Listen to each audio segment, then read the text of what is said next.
the Church of Scientology is so afraid of. This is SPTV. Hello, hello, hello. Happy Wednesday, you guys. Hope everyone is having a wonderful hump day. Really getting over the hump, you guys.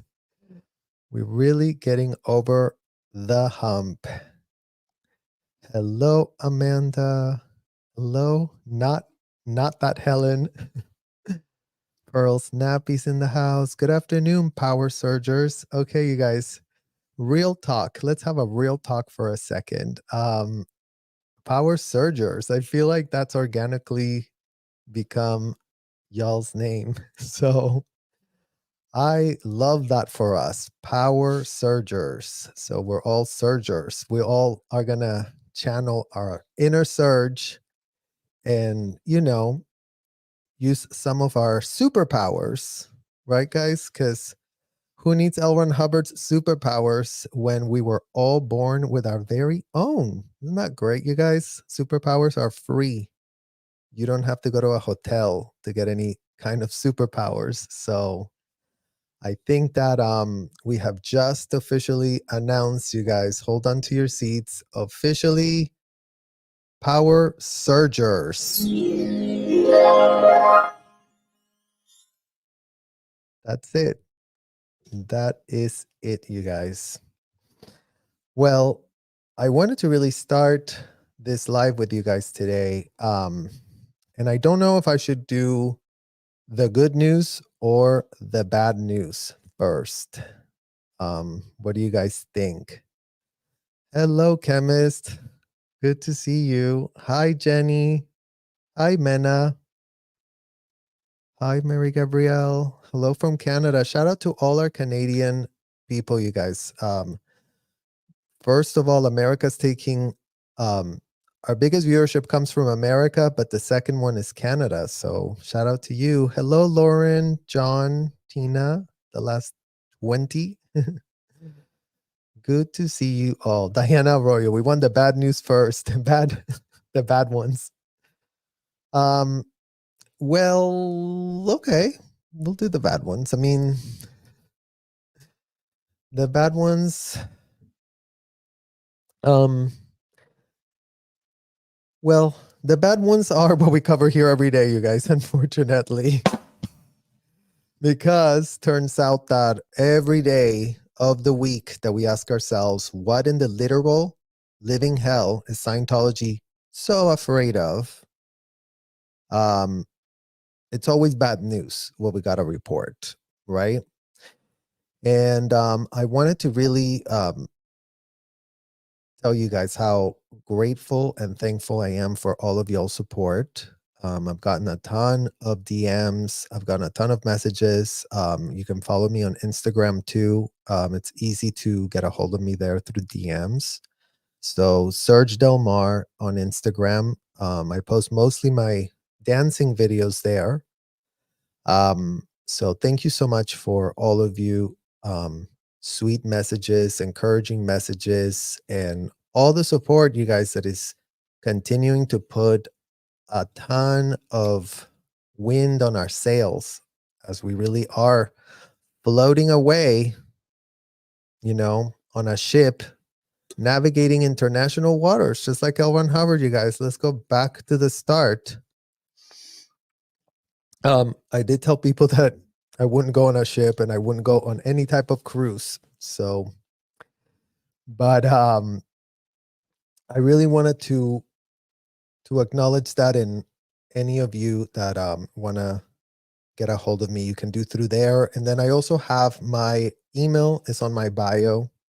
You guys, I mean, it's been flooded with, a ton of, little power surgers that are full of good ideas, full of resources, full of wanting to know what it is that we all can do as we continue to become aware and more aware of what in the literal hell Scientology is so afraid of, you guys. And I wanted to start this specific chat with sort of the good news, unfortunately, guys, because I think it's going to make more sense, the good part. So, and it's also going to prepare us mentally, because today we are going to go over, so trigger warning, this video, as you guys can all see from the thumbnail, discusses extreme abuse of SA of minors. So this isn't an easy subject to digest. So I think it makes more sense to go with the good news first, because I feel like the good news are going to prepare us. And this has to do with what we just posted on our community tab. And it's got to do a lot to processing still a lot of like the information that we discussed yesterday about the whitewashing, the systemic whitewashing that's been going around, throughout our trajectory, you guys, through our whole entire trajectory of healing. There's always been this problem of whitewashing that's taken place because the facts haven't been actually confronted on their face. And a lot of, there's been a lot of comments about, reconciliation and forgiveness and, should everyone move on, or, or what does it mean to even just like literally move on? So I wanted to go over a couple of these notes from Nate Postlethwaite on Instagram, which I love to follow because he's very good and very precise on the information that we all need, as the warriors that we are all here showing up as the warriors that have survived trauma, have been on this road of recovery. And I know so many of you, shout out to Joe, that does so much of this work for herself, helping others navigate trauma. And I feel like, we're all sort of pulling on each other, and it's beautiful. It's wonderful that we have this support. It's wonderful that we have all of you here paying attention and holding space. So, sort of piggybacking on the video that we discussed yesterday, you guys, because more information and more kids reached out to me as a result of that video. And in talking to some of them this morning, I was really thinking about like, what is it? Like, what is it that is going on? And then this note came up from Nate Postlethwaite that really kind of like got me a little shook when I read it, because I was like, OMG, this is literally. So here's a quote, you guys. People have difficulty detecting red flags because of all the red flags they were taught to ignore by those who hurt them while they were supposed to be keeping them safe. The flag's not red when it's familiar. So that quote got me shook this morning, guys, because I was like, damn. People have difficulty detecting red flags because all the red flags they were taught to ignore. Ignore by those who hurt them while they were supposed to be keeping them safe.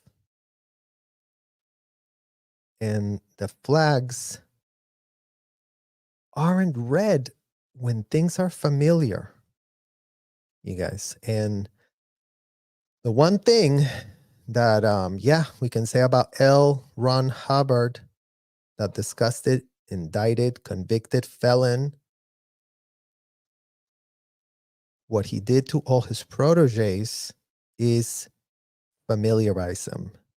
What he did to all his proteges is groom him AF. When you're there, you know the language. When you're there, you know the lingo. When you're there, you are groomed AF. Everything sounds familiar. Everything is what comes next. And that really speaks to perhaps some of the, as we're navigating our ship, you guys, and hitting some of those rocks of resistance. And it really got me to like sort of understand that extra layer and that extra, weight that we have to understand is there. And going back to Scientology, going back to people that spoken out about the abuses and whatnot, as it says right here, the flags are not red when they're familiar. And going back to L. Ron Hubbard, you guys, we were being drilled in courtrooms with dolls, literal dolls. Oh, drilled the scenario, drilled controlling this body, drilled doing a massage on a doll. Everything was done through these dolls. Everything we ever did inside of those hotel rooms, we first had to do on a doll. We had to get a pass by a supervisor. We had to go and get our certificate. We had to really go up there in the graduation and show everyone, oh yeah, I really did get something here. So at the hotel, literal hotel called Flag.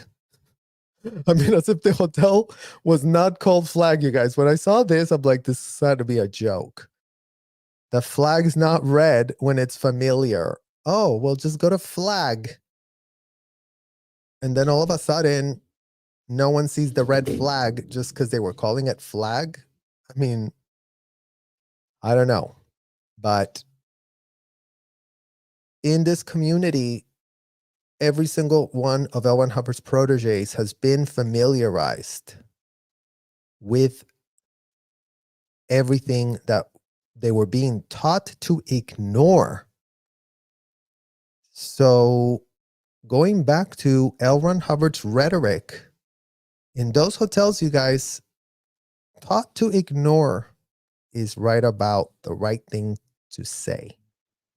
L. Ron Hubbard would pitch his abomination, and then in the same rhetoric, he'd be pitching you what to ignore and how this was going to be so helpful.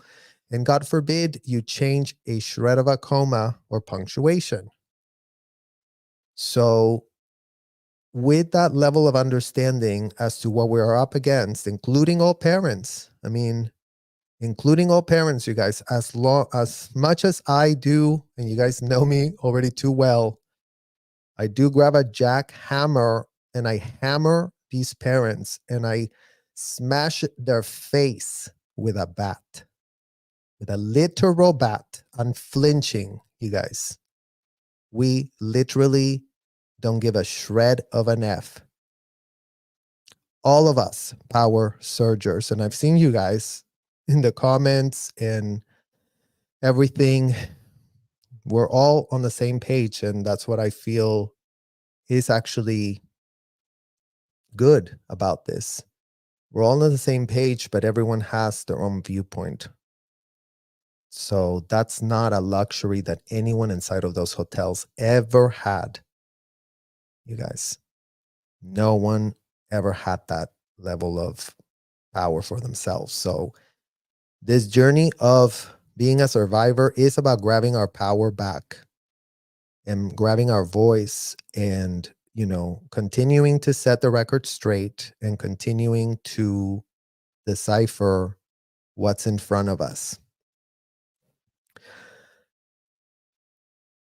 Here's the next quote. It wasn't just the lack of support when it happened that hurt the survivor, but the lack of curiosity about how that trauma continued to play a role in every part of the survivor's life. When you hear a survivor's story, never assume the aftermath has ended. So shout out to all of you guys that are survivors. And though we might not know every single one of your stories, I feel every single one of your stories. I feel you are here, you are listening, you're holding space for unthinkable conversations that we're having to have, because part of breaking this cycle of abuse with our literal bat. And you know what, guys? Put some nails on the bat. Put nails on it and just go, just destroy whatever in the hell is going to get in front of us. Because why not?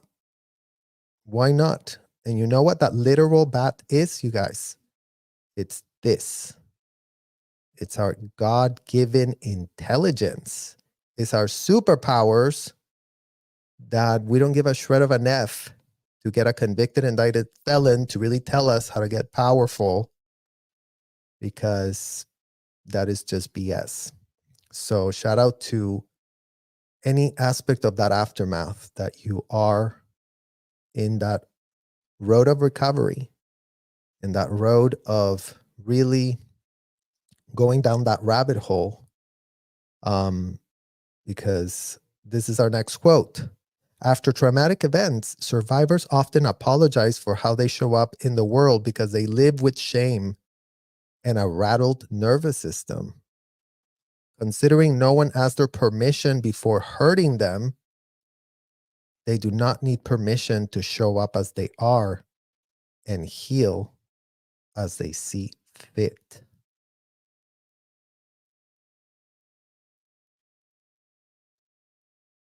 So, for anyone that wants to go around cajoling or bullying any of these kids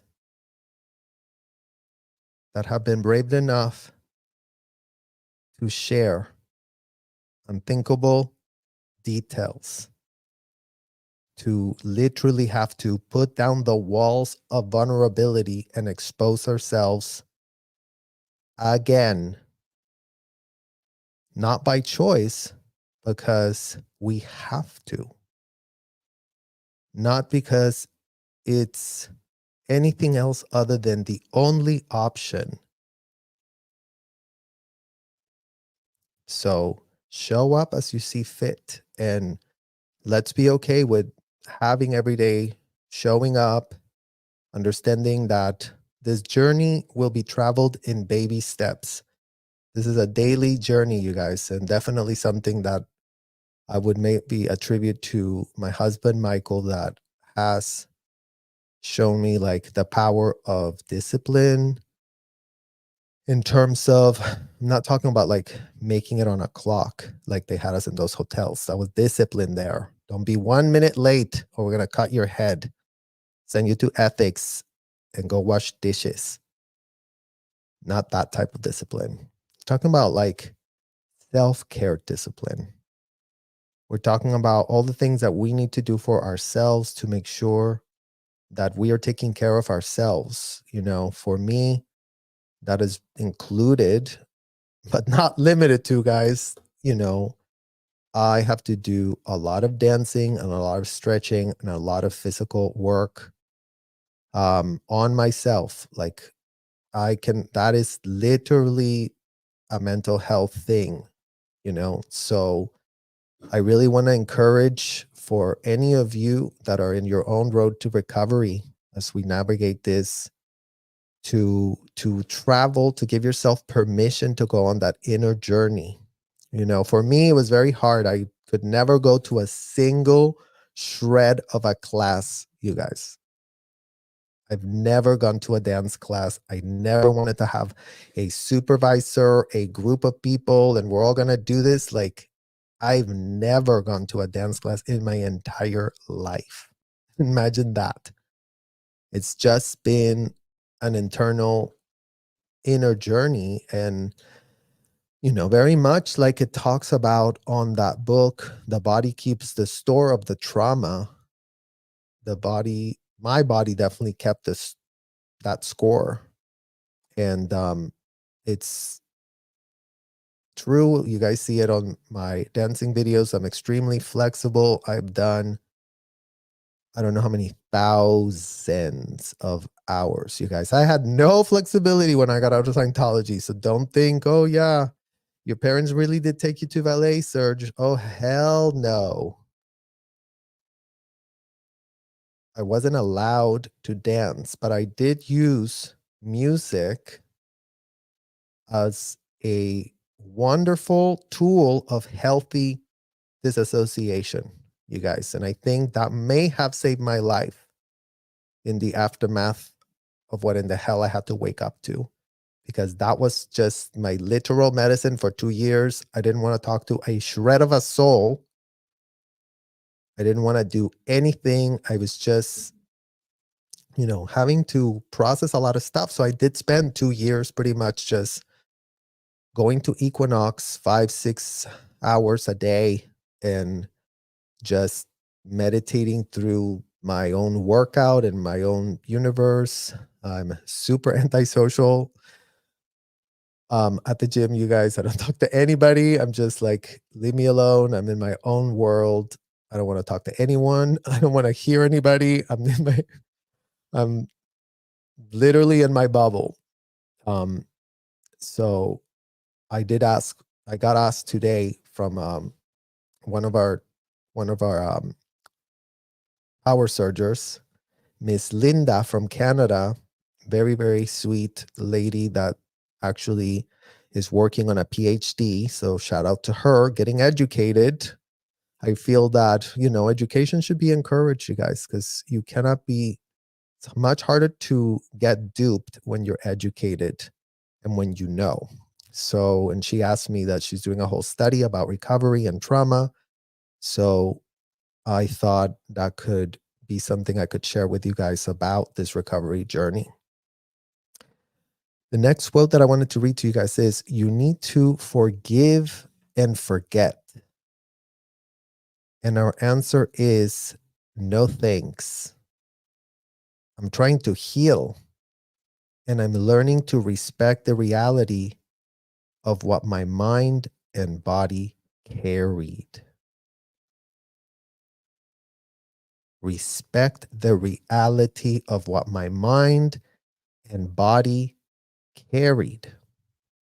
So as we continue on this journey of recovery, you guys, I think it's very, very important to make this point for people, because a lot of times, there's judgmental, broad stroke statements done about how you really need to forgive and forget and really move on and really do this and really do that. And no one, if anything, we could learn from being in that hotel, you guys, no one is in any position to tell you a shred of a thing about your own life.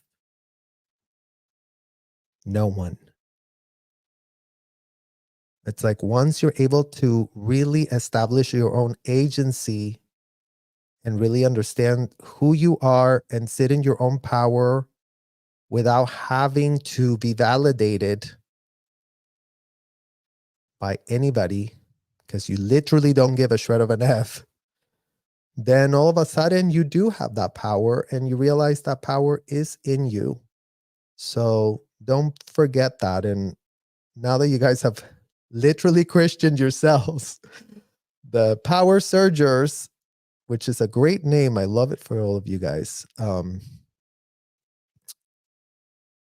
Really dig into that surge for yourself. And to close that, we'll go with the next one. It says, forgive and forget. If only they knew, the ones who experience such horrific trauma, that they did forget. Their mind, body blocked it until the breakdown. And then the only way to heal was to revisit the memory where it happened. Please respect those brave enough to remember. So the only way to heal is to revisit the memory where it happened, you guys. And that really leads me to what we're doing here every day, revisiting that memory, opening that wound, being vulnerable, showing up with receipts, not with a lot of blah, blah, blah, because all of your time should be respected and all of your time is very appreciated on this journey. So, breaking the cycle, a call for a true reckoning. Hashtag no more kids in Scientology. In the realm of healing, forgiveness is often deemed a transformative force, a beacon guiding individuals towards a path of inner peace. Yet, for survivors of profound abuse within the walls of Scientology, the notion of forgiveness is not a mere personal choice. It is a complex journey laden with the responsibility to ensure that the very abuses we endured are not perpetuated on future generations. That's what it boils down for me. To forgive, forget, and move on is a counsel often extended to those who have walked through harrowing corridors of trauma. And those literal hotel corridors, you guys, as if they literally weren't.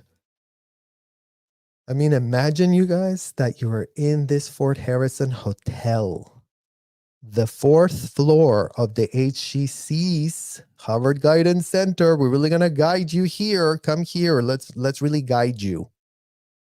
It's just a long ass corridor.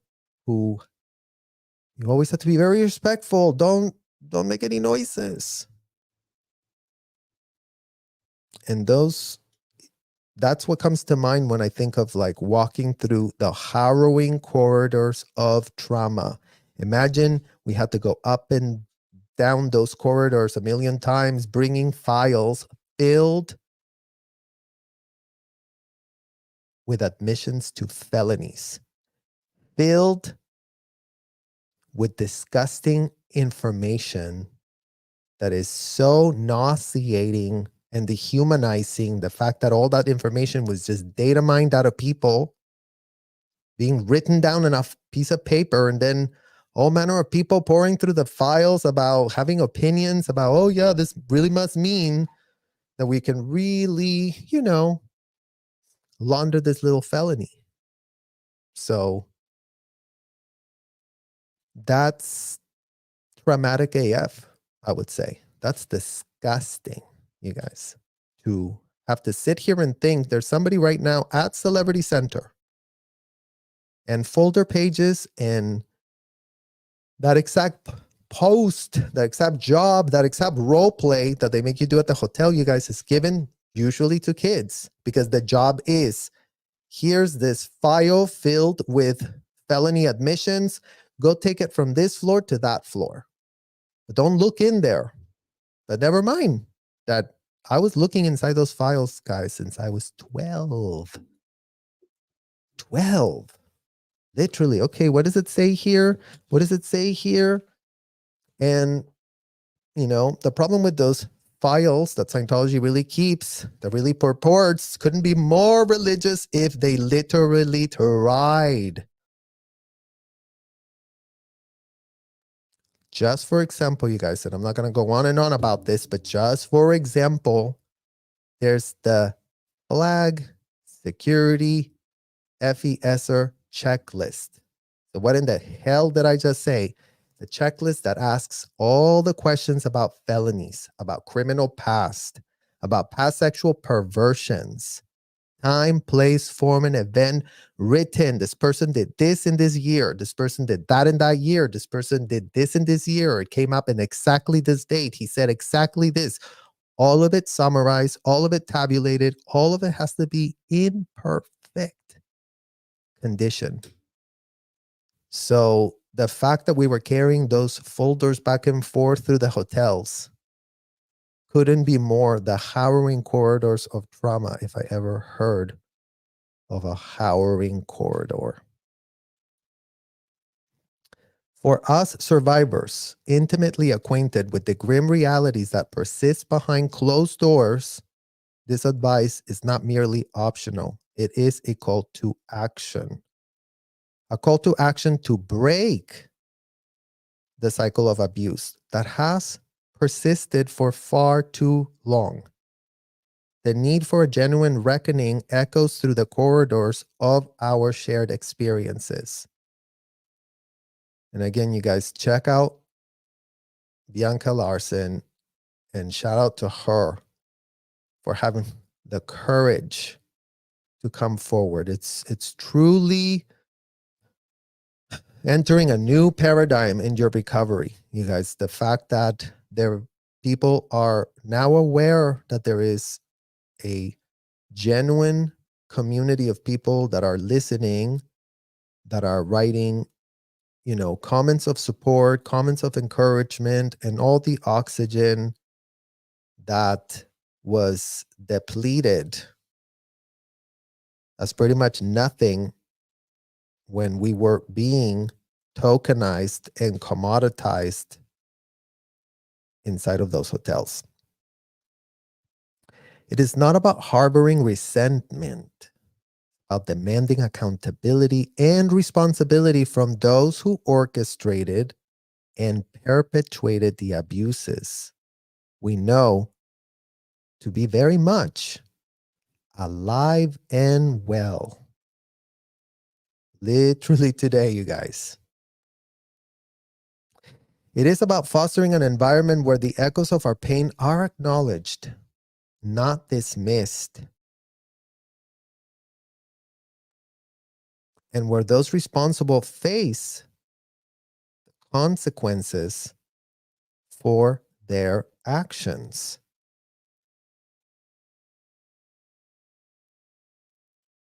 In the journey toward healing, there lies a crucial juncture where forgiveness intertwines with the pursuit of justice. To forgive without accountability is to allow the perpetuation of the very crimes we survived. We live to tell. I'm here on YouTube, you guys. Woof! Survived. I have rose water, I have Mexican lemonade, and I have all of you to really witness that I did survive, you guys, to really witness that what we've gone through is unthinkable, but yet here we are, like cats being thrown out of literal top of the Fort Harrison. Shh.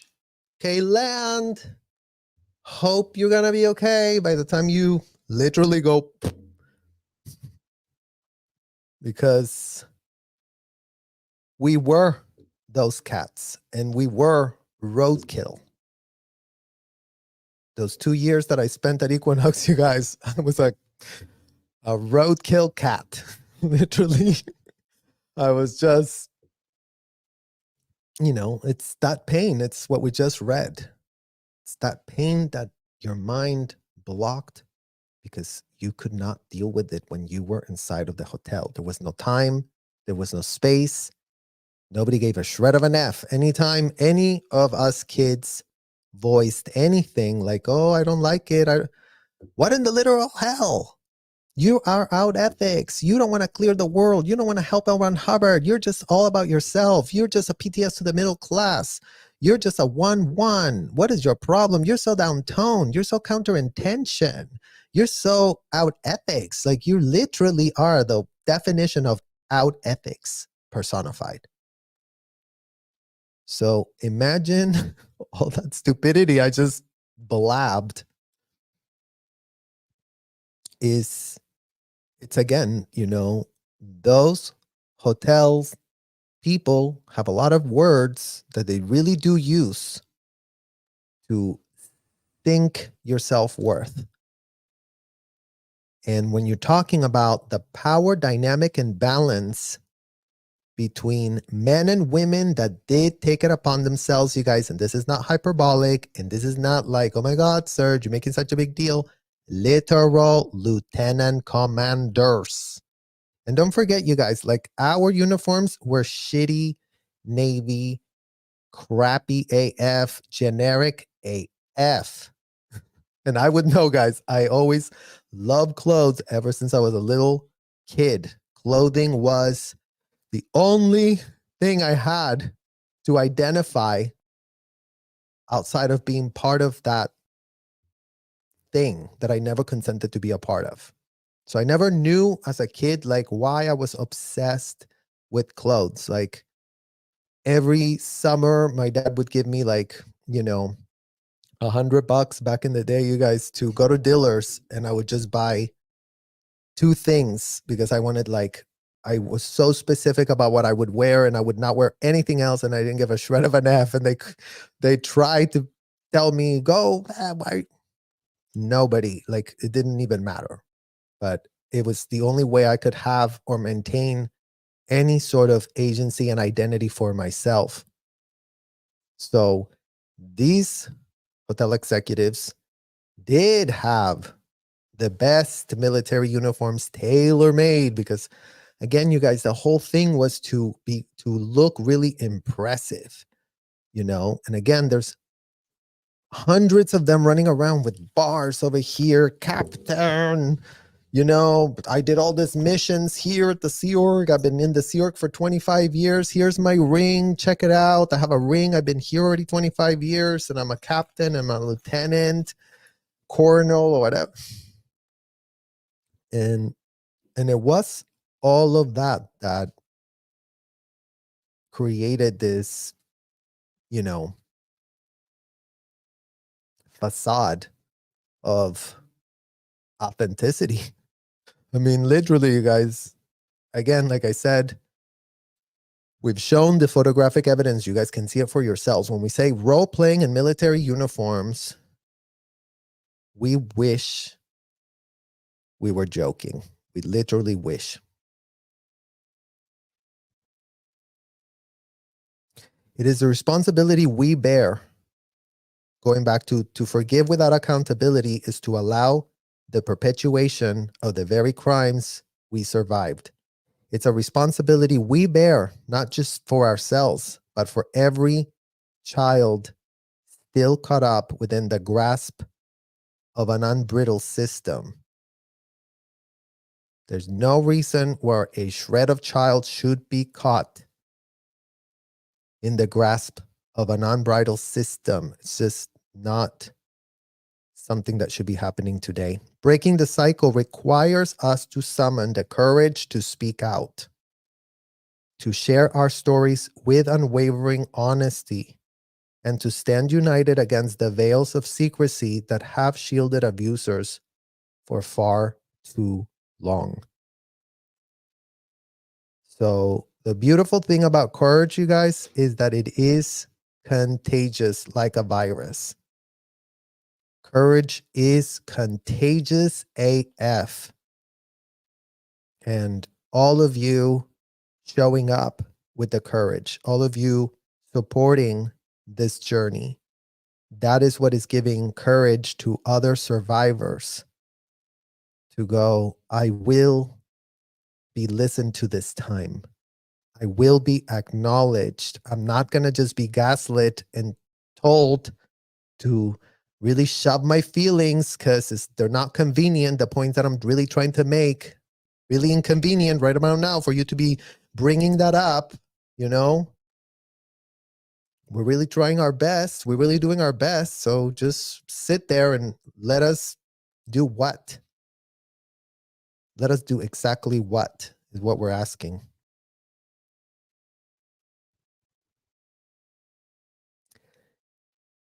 We have a collective commitment to ensure that our shared pain serves a purpose.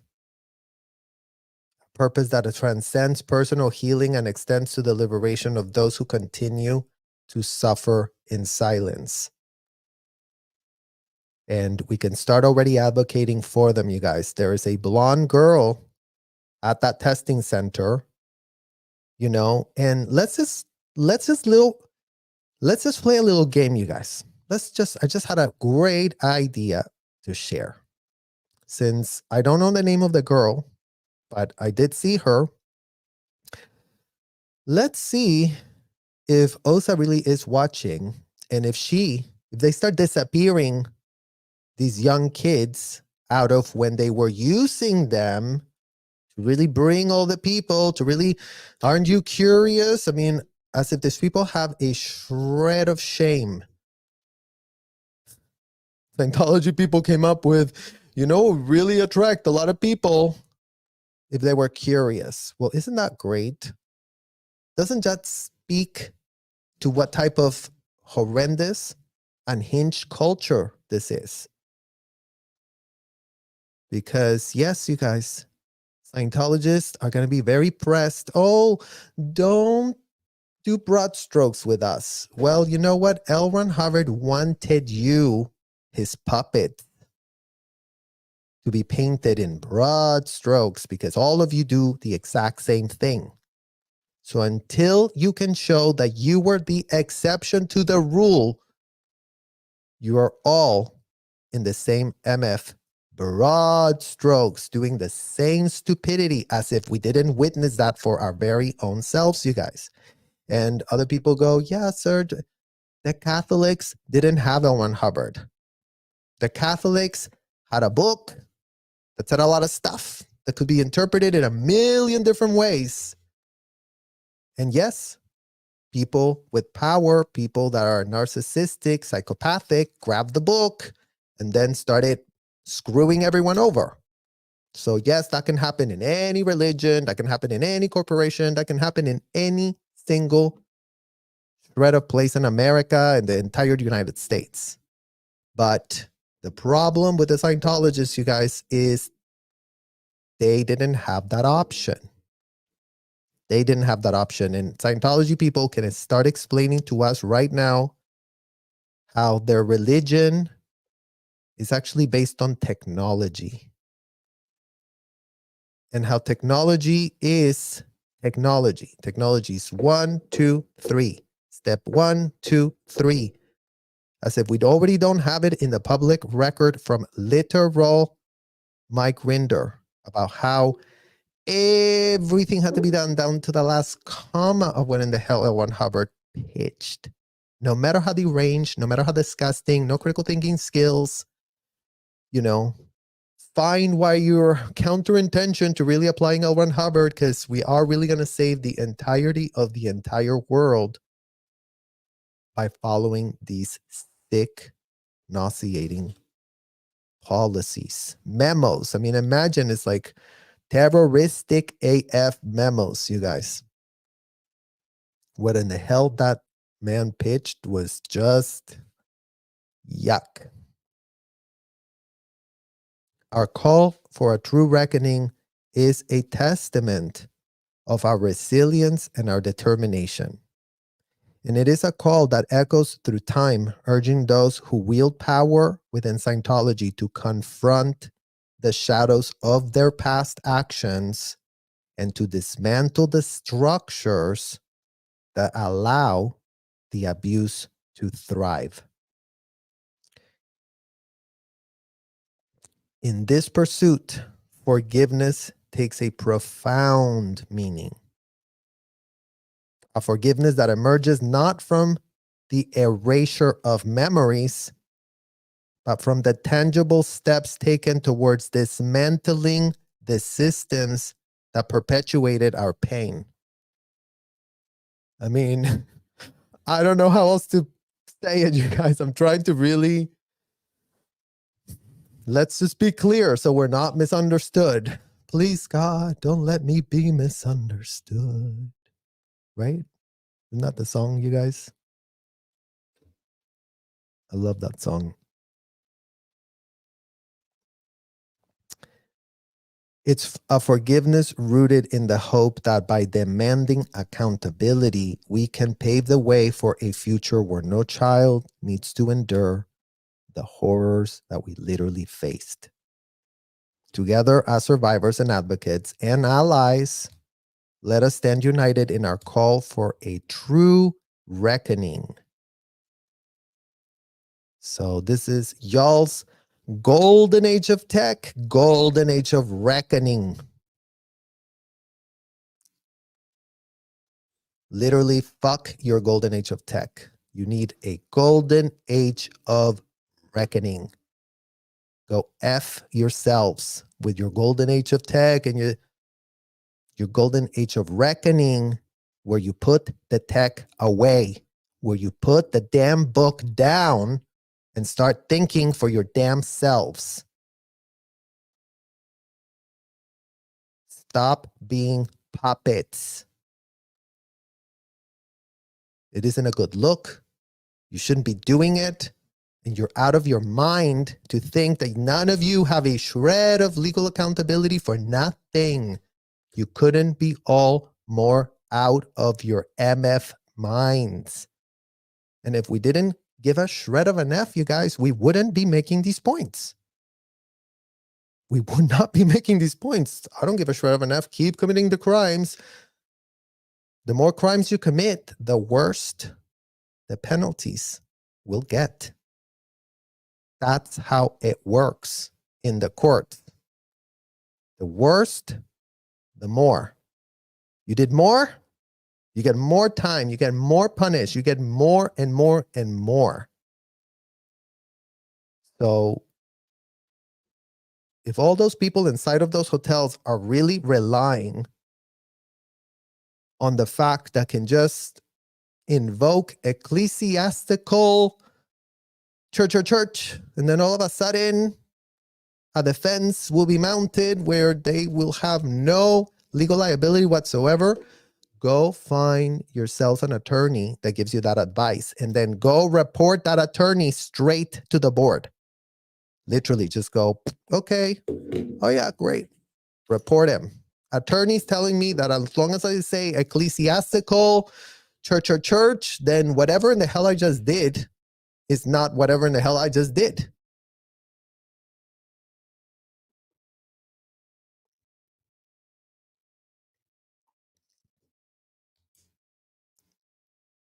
May our collective voice be a force that breaks the cycle, ushering an era where the abuses we know all too well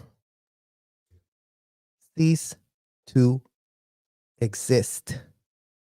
This is a moment of cease and desist AF. All Scientologists can literally take a deep breath, grab a couple of critical thinking skills for yourselves, grab your survival instinct for self-preservation, God damn it. If that's all you give a literal shred of an F, then grab that. And really go check the pitch, what L. Ron Hubbard is really telling you to do to normalize for all of you together as a collective. Because isn't this just a great idea? Because again, you guys, in what world can this information literally be found so easily? Statement by RTC executive Jesse Prince. You are asked to do things that are illegal. You are asked to do things that are criminal. You know, in your position, and then pretty soon you're doing it, everyone else is doing it, and everyone's doing that type of criminal activity. So when they were asked to do something criminal, like, oh, we really did find out that a felony of SA was committed against a child, there is nothing on the public record or the courts of these United States, that none of y'all be able to find where they did the right thing inside of those hotels, where they really did find that a literal felony was literally admitted, where evidence, physical evidence of where it happened, you guys, people got caught in the literal act. I mean, there were a couple of times where people walked in. So imagine. And again, we're talking about a hotel with 400, the ratio of 400 minors to 600 adults. Really have that simmer in your head. What type of commercial building exists in Los Angeles and in Clearwater that has that level of ratio? Because right about now, we would love to understand that. Chief of Police of Clearwater, Florida. What other buildings in Clearwater do you have where you have normalized having that level of ratio? Are there other hotels that are doing it that we don't know about? Are there other churches that are doing it that we don't know about, you guys? Because in all of this disgusting dysfunction that we have talked about, and in all of this information about how, yeah, the Mormons, yeah, the Jehovah's, yeah, the this, we've never heard of a Jehovah's being made the deputy inspector supercargo of all of ethics, of all felonies discussed between them. Even they didn't do that. Imagine. Even we have no examples of kids being made, the deputy pope, the deputy ethics enforcer of pope. I mean, no, that doesn't exist. That does not exist. And we would love for anyone that thinks it does exist and it couldn't be more normal to really illuminate the pathway already, if that is such a thing, you guys, because I can't think of anything like that. So with that is this next story that we're going to be discussing, this next media audit, as we continue to audit the Tampa Bay Times.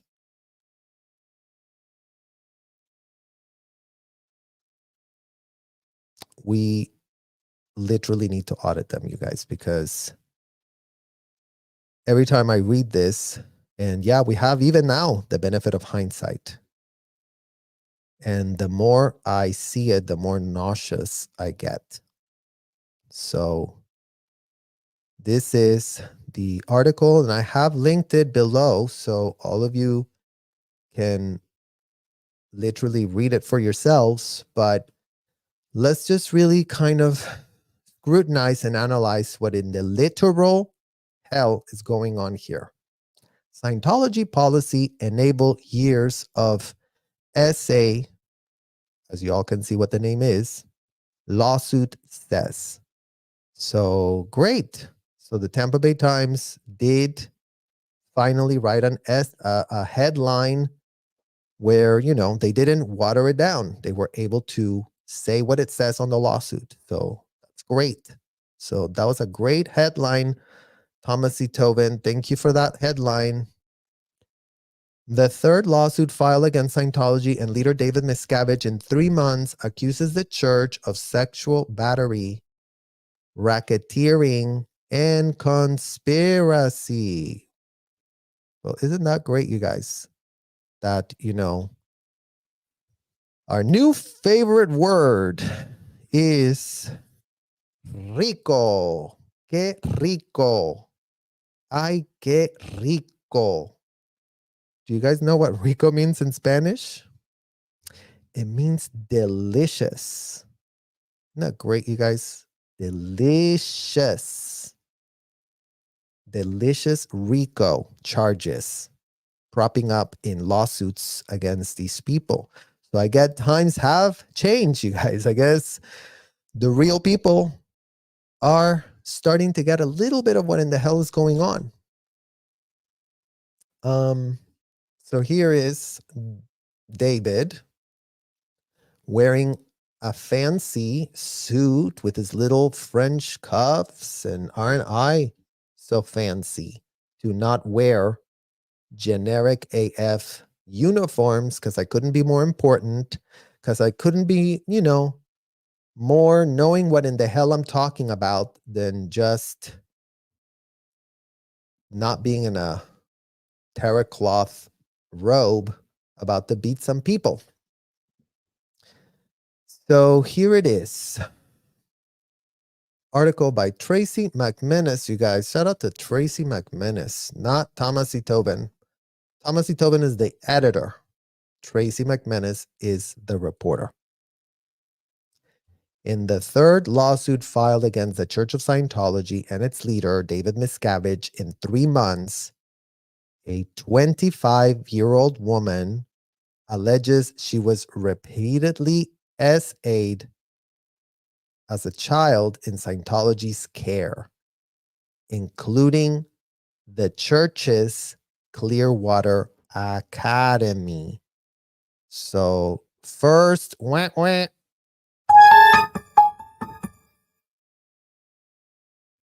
Clearwater Academy, you guys, is in the churches. So double whammy on that one, Tracy McManus. Clearwater Academy is not whatsoever related to Scientology itself. The way Scientology works, you guys, is Scientology parents that really loved L. Ron Hubbard, that really thought, God, these pitches could not be better to apply on hundreds of kids. Let's really open up ourselves a little school for ourselves to make a lot of money. Don't think that these Scientology donors that are really pressed to really overcharge, to really use people that have no shred of a clue what in the hell they're doing, you guys, because don't think that they have to hire teachers. Don't think that anyone has to have any type of, they just hire whoever or just supervise the kids. Just check them out. Make sure that, they're sort of learning, it's very like everybody does what, all kids can do whatever. It's very like, whatever. Just make your target. Just, study out of a check sheet. The check sheet tells you read this, then you have to do that. Then you have to do this, then you have to do that. Then you have to do this, then you have to. So there is no teaching. There's no nothing. They don't give a shred of an F, but there are overcharging and it's not church. So that is a false pitch. It's not the churches. The owners might be Scientologists. Yes. Like a la Jada Pinkett Smith. Okay. Literally prime example of little Jada Pinkett Smith. Let me really open a school so I can look real cool and like I really care. And aren't I such a great woman? Is what Jada Pinkett Smith was thinking to herself, you guys. Isn't that great? So just like that, these schools can just open by people that are Scientologists, public. You're not allowed to be a Sea Org member and open one of these. Are you out of your mind? So that's why that little fake pitch about how the church's Clearwater Academy, there is no such thing as the church's Clearwater Academy. Don't get me started on the church word, you guys, because you already know how I feel about that, but let's not digress. On top of the abuse, the lawsuit explains how the church officials allegedly knew it was occurring and did nothing to stop it or alert law enforcement actions rooted in policy written by Scientology founder L. Ron Hubbard. Isn't that great, you guys? Isn't that so great? I mean, when I read this, I go, in what world can you write on top of the abuse? The lawsuit explains how church officials, church, allegedly knew was occurring and did nothing to stop it or alert law enforcement actions rooted in policy written by Scientology founder L. Ron Hubbard. So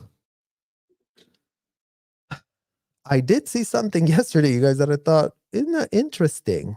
Isn't that just so interesting? Listen to this headline, you guys. Something breaking news from yesterday, okay?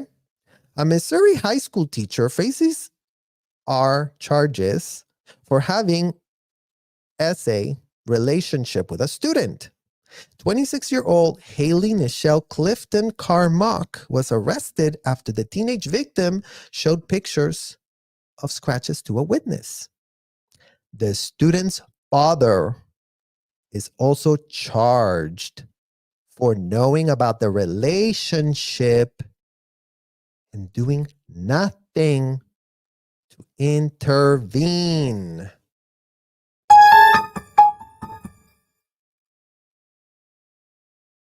Scientology executives aren't gonna like that, you guys. In what world can a student's father also be charged for knowing about the relationship and doing nothing to intervene? But over here, with a full-blown, straight face, this article was typed with a full-blown, straight face, you guys. So, yeah, apparently a convicted, indicted, literal felon who, you know, the article does miss to point out he's a convicted, indicted felon on the run when he was literally dead. That's, you know, avoiding all manner of being sued because, you know what? So all of a sudden, he writes a policy letter for himself, and then all of a sudden, officials allegedly knew it was occurring. And you know what? What's great about this, you guys, is I am a first-hand MF witness to this. So I don't have to say allegedly, like Tracy McManus, that has never visited the hotels for herself, that has never gone, hey, you know what? We really would like to get a few eyeballs inside of that hotel. Would you help us? Would you really check if any of these things that we keep hearing from plenty of people that have talked to them, you guys, except that, you know, they're still kind of waiting for the story to develop until they can really just pass everything through the law, you know, department. Oh yeah, this one will pass because there's a lawsuit. Sure. Oh yeah, we don't have to investigate a shred of a thing. Just wait till the lawsuits come up. You know, just why help kids when we can just help ourselves until the lawsuits came, and then we'll be typing. Oh yeah, let's really make money on your pain. Oh yeah, we really do care here at the Tampa Bay Times, you guys. We really couldn't think that this was happening because it isn't like it's been happening for 60 years. It's not like y'all can be more groomed yourselves. Y'all can be more literally, you know what it's called, you guys? I think it's what it's called, like, you have no sense of smell. You're literally swimming in shit.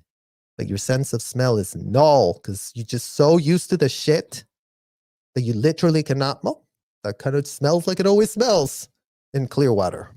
Not great, you guys. So yeah, apparently L. Ron Hubbard did take it up on himself to write something on a piece of paper that really did tell his proteges.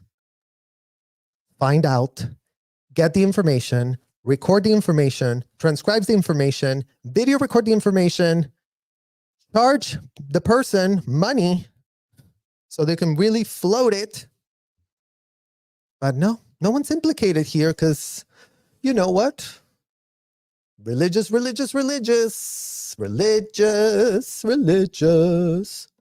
the woman spoke on her alleged abuse after leaving Scientology in 2018, the church deployed campaigns of harassment against her, a tactic also based on Hubbard's fair game policy aimed to destroy those labeled as enemies.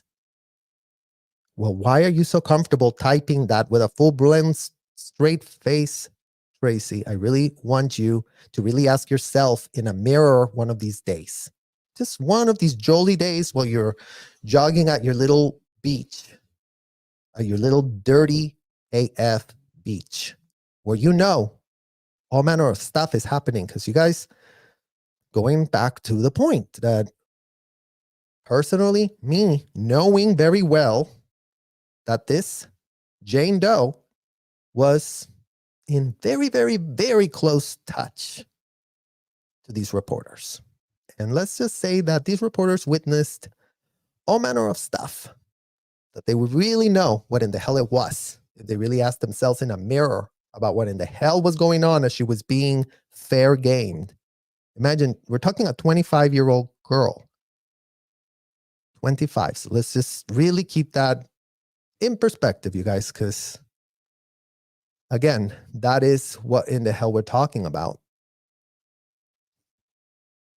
According to the complaint filed in Miami-Dade Circuit Court on Wednesday, why in the literal hell, something that happened in Tampa, in Clearwater, was filed in Miami-Dade when the abuse didn't happen there, you guys. I have no shred of clue why in the hell that was, but maybe, I don't know, one of you guys says that are legal minded can maybe decipher that for us. Does that make any shred of sense to send a lawsuit into a Miami courtroom where they do have an organization there, you guys? Don't get it twisted, but you know, in terms of the size and in terms of where it literally happened, as if it didn't happen at a school in Clearwater, as if it didn't happen in a hotel in Clearwater. But yeah, let's just go to Miami. Welcome to Miami. Bienvenido a Miami. Scientology operatives cut the brake lines on the woman's car.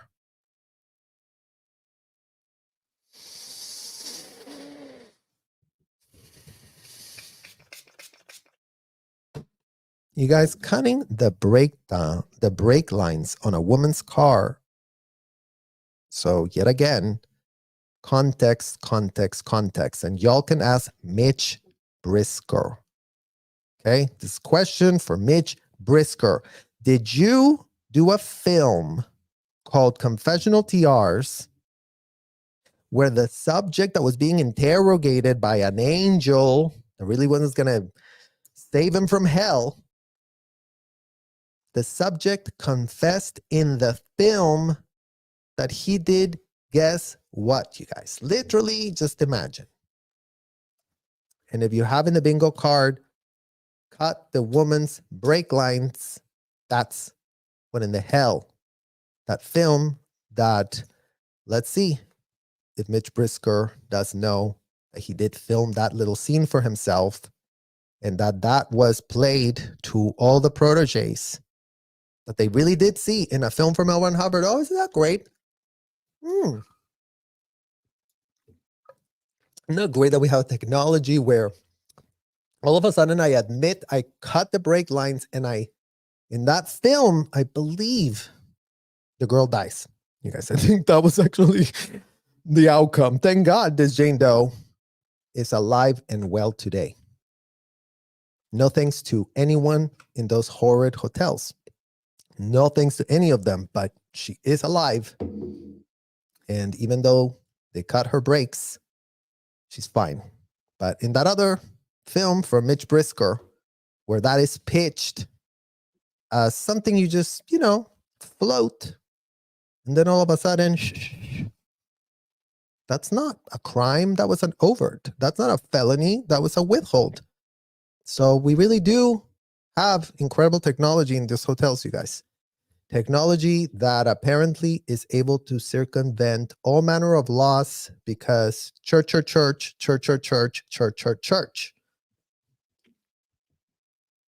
So cutting Scientology operatives cut the brake lines of the woman's car, vandalize her property. I mean, imagine you guys that didn't Scientology get really pressed because that rapper that you guys all saw in the video literally went 2 steps in with all the good intentions, with just saying like, yo, like, yeah, they took it upon themselves to vandalize. Scientologists, whoever in the hell is still instituting those policies that Mike Rinder left behind for himself, where they did tell themselves, oh, it's a felony to vandalize, but you know what?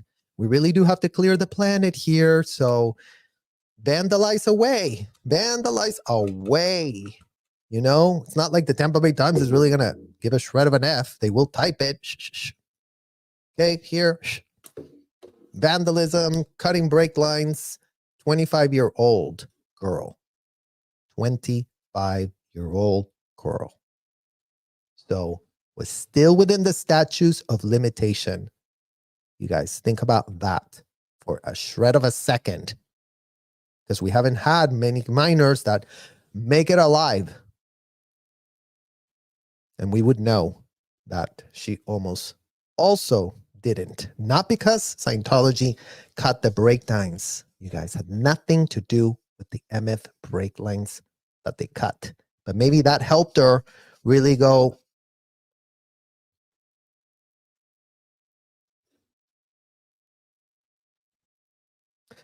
they also followed her and surveilled her and harassed her with hundreds of spam calls. 25-year-old. 25-year-old. The woman is referred in the complaint only as a Jane Doe for fear of more retaliation by the church. Oh, you guys. Retaliation by the church that operates out of a hotel. Church operating out of a hotel where we literally have the receipts that these people, full knowing that it's not like they were like, oh, when we vandalize and cut the brakes, we're doing a religious experience, as we're literally committing a crime, because that is what in the hell this is giving. Commit your crime, but L. Ron Hubbard did tell you, so we can have a shred of critical thinking skills at the Tampa Bay Times for ourselves. Because as long as L. Ron Hubbard did write it for himself in a policy, imagine being that stupid and idiotic that you could type that with a straight face. Literally. Imagine being this stupid and idiotic. And again, you guys, it's not like the reporters weren't seeing. It's not all like this Jane Doe was just alleged, and then she really ran to them. And at the very end, when the Tampa Bay Times had no shred of a clue what in the hell this was going on, and they had no shred of a clue that this lawsuit was going to drop, because, you know, that's when they're going to right. Oh, money for the Tampa Bay Times. We're really going to stay afloat another year because we really, you know, grabbed the story when lawsuits said that this happened. Has there been a shred of follow-up? No. No shred of follow-up whatsoever, you guys.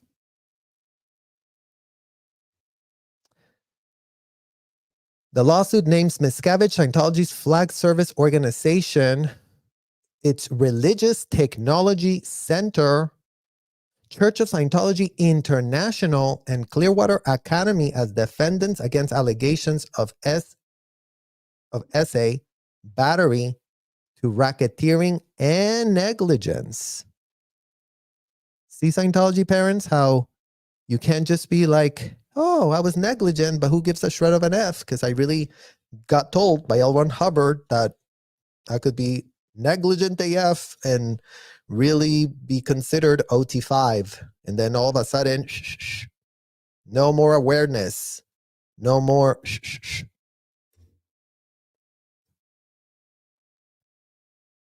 With no criminal charges brought upon Scientology, despite years of allegations of criminal activity.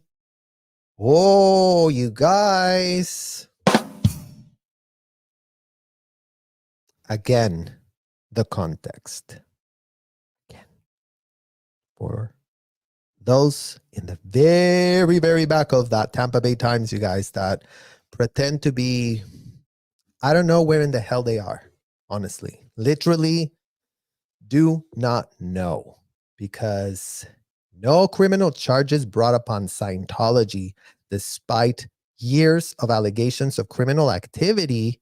Although there's no context here, let's just take ourselves back to that time. Transport ourselves. Since this Jane Doe, myself, Valiska Paris, Christy Gordon, and several others, we had all filed giving the Clearwater police all the benefit of the doubt. You know what? Y'all don't know shit because y'all have never been told. These executives have been running crisis management operations, displacing kids, sending them to another state, sending them to another country the minute they found out atrocities happened. Okay? So all manner of kids end up displaced. And I would know. And, you know, Matt Pesh can tell you guys about that because he was the Treasury Secretary for Debbie Cook. And he's even actually talked about it. So he's already on the public record saying, yeah, we found out, and then, send them out real quick. Bye-bye. See you later. Have a nice life. So the criminal allegations haven't been no criminal charges have been brought despite years of allegations of criminal activity. Well, why in the hell is that? Because even a girl, 25, that got out of those hotels, a girl that, you guys, again, the Clearwater police, idiotic and stupid as they are, really can't find anything. Oh, sorry. It's very hard to prove things that happen. It's not hard, Detective Glenn. It's called a PC folder. Go and Google that shit real quick, Detective Glenn. Because if you would have Googled PC folder, you would have realized, oh, let's just look at the paper, what it says. Oh, did you say when did you get assayed? On what year? On what date? On 1 month? Okay, great. One second. Let me just check what it says here. Oh my God, look. Right here. It says on this date, on da-da-da. You said this, you said that, you did it here, you did it there, you did it here, you did it there. And oh my God, look what I also just found. A tape. Isn't that great? Let's just plop it in and see what it says. Oh, look, here's 5 hours of admissions by both the perpetrator and the victim. Isn't that great, you guys? In what world do you have both?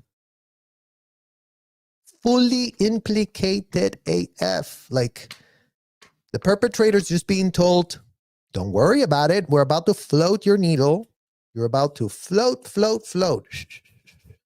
And then all of a sudden, nothing is going to be there for you. And the kid gets told, you are an evil, purpose-driven child. Stop being evil. Stop dramatizing your evil. Perpetrator gets told, yeah, you're evil, but was there a confusion before you decided to have the purpose? I want to essay every kid inside of this hotel. Oh, okay, great. And when was the first moment of that confusion? Let me write it down here. Okay, so 10 million years ago, you really were confused, and that's what happened. See, guys, miracles. Miracles.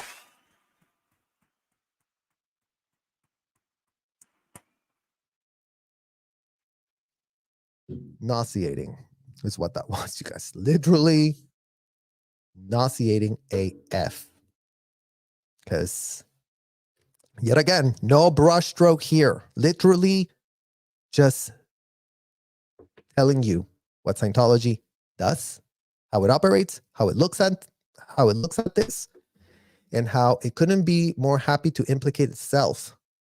If it literally was not getting paid to implicate itself, if it literally was not selling services to implicate themselves, invoice. Okay, perpetrator, you really do need to get a sec check. You really need to get your ethics in. Let's really write you an invoice and just, wire us 20K because, it only costs you maybe I don't know, 36 hours of incrimination or, audits. Yeah, 20K. Send your 20K, send your little email to your tax preparer, tell them you're about to donate. I'm making a big donation. Yeah, making 20 grand to the Hotel of Scientology. I'm just really wanting to get my ethics in, and they're really going to help me float my needle about all the self-incrimination I'm about to go tell them. All about time, place, form, and event. As they video recorded, and as it all is transcribed, because as long as we're transcribing it and video recording, then there could be nothing shady AF going on, because church, ecclesiastical. Shh. So, yeah, explain that, Debbie Cook, to everybody, since you are the top captain of that hotel. Since you were the one at the very top of the food chain that always got told, because that's what in the hell it means to be an executive, you guys. They're the Lulu. Oh, I was the deputy inspector. Ugh. Shut the F up. Literally, shut the F up. You were over here because you really were trusted to be told everything. Everything. You passed the test. That really, whatever in the hell, like Jesse Prince already told us, do this criminal thing. Okay, cool. We're so accustomed to the red flags inside of this hotel, nothing could raise a shred of red flag. And we don't want anyone outside to tell us that we're doing something wrong, because how dare you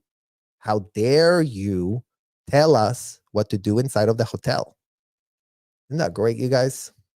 That is all it's taken for the Tampa Bay Times to be writing this watered down, pathetic, nothing to do with reality, quick cashing a check, because they don't investigate a shred of a thing. They couldn't be more glib.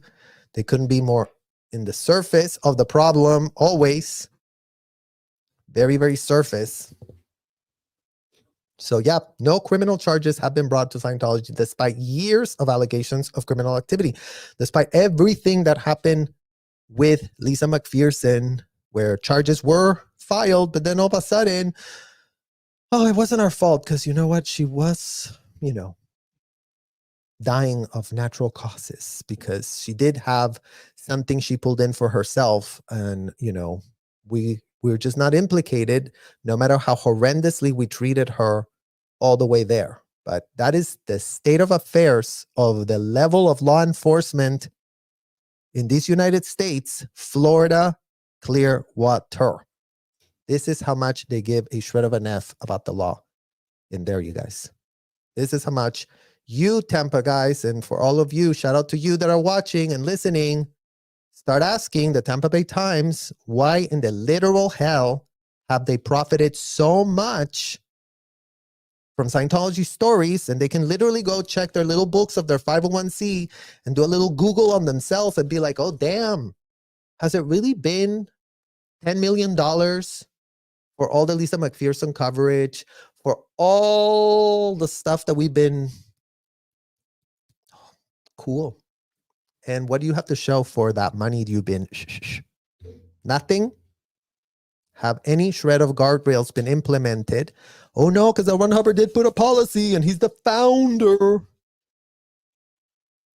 I mean, the idiocy could not be more ridiculous, you guys, if it wasn't as ridiculous as it literally is.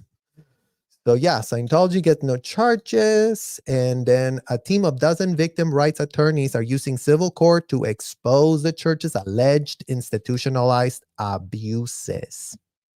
The team which filed its first complaint in June, includes a constitutional scholar and lawyer who successfully prosecuted Bill Cosby on sexual assault charges. And this was the original team, you guys, that did get fired by the Jane Does. So imagine the luck of this Jane Doe who literally, I mean, you guys don't even know what happened, probably, but spoiler alert, lawsuit got dropped. So we'll get to that. We'll get to that. Scientology may be a religious organization and they can believe whatever they want to believe, but they cannot do whatever they want to do. The team lead's attorney, Brian Kent, told the Tampa Bay Times on Thursday. They will be subject to the law just as any other organization would be subject to the law. Isn't that great, you guys? Just, this is what it's called. Blah, blah, blah. Yeah, it's going to be this, it's going to be that, it's going to be this, it's going to be that. You guys, again, this attorney didn't do a good job. Suffice it to say that for now. Late Thursday, a Los Angeles attorney for the church issued a statement dismissing the claims as false, vile complaint, while directly attacking the woman. So let's see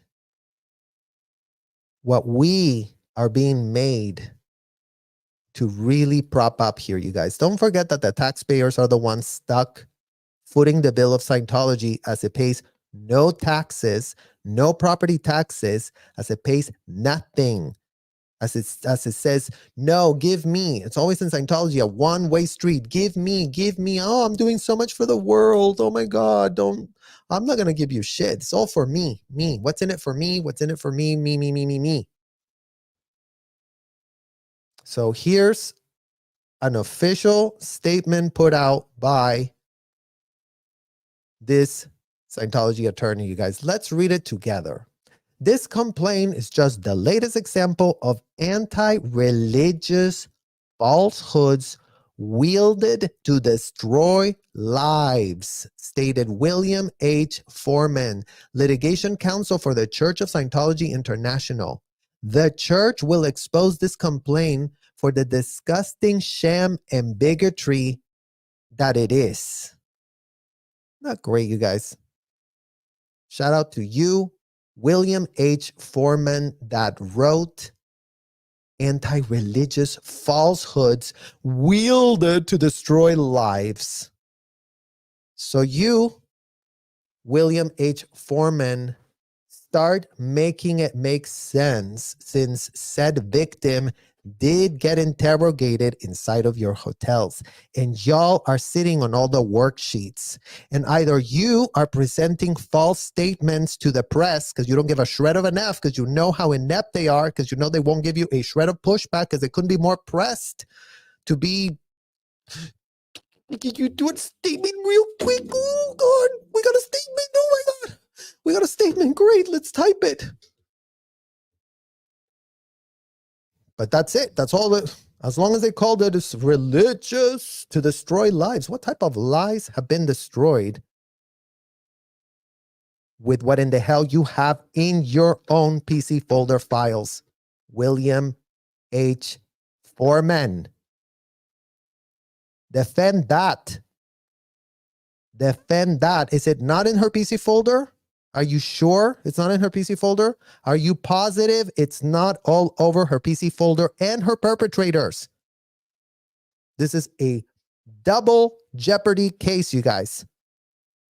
They really love to implicate themselves, not just from the victim, but also from the abuser. So shout out to you, Jehovah's Witness. You find out about an essay situation, and then you grab the adult, and then you grab the kid, and then you compared notes, and then you really interrogate them more, and then you ask more questions, and then you extend their sec check, and then you say, well, you know what, buy another intensive, because we're not done with you. So the 20K ran out.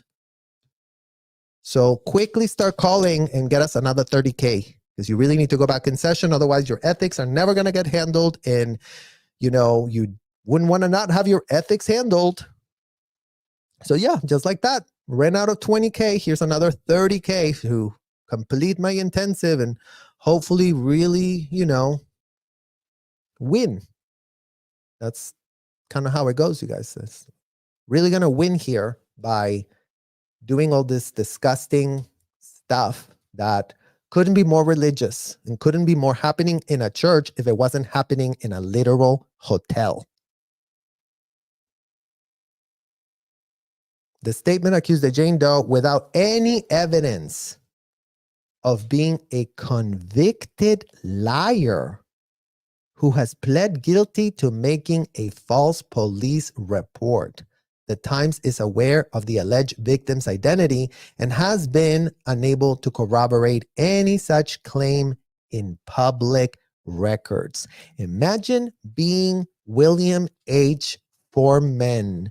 Imagine William H. Foreman that is cashing checks for his MF self. And imagine he puts out a statement that he wrote with his feet. Literally, let me just type something up. Convicted liar who has pled guilty to making a false police report without a shred of evidence, and is either the Tampa Bay Times couldn't be more inept to even not be able to corroborate that for themselves if William isn't providing it,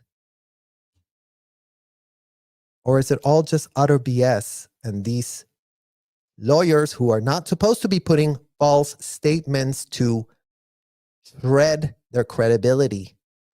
Literally, in what world can you be speaking from every literal orifice of your body?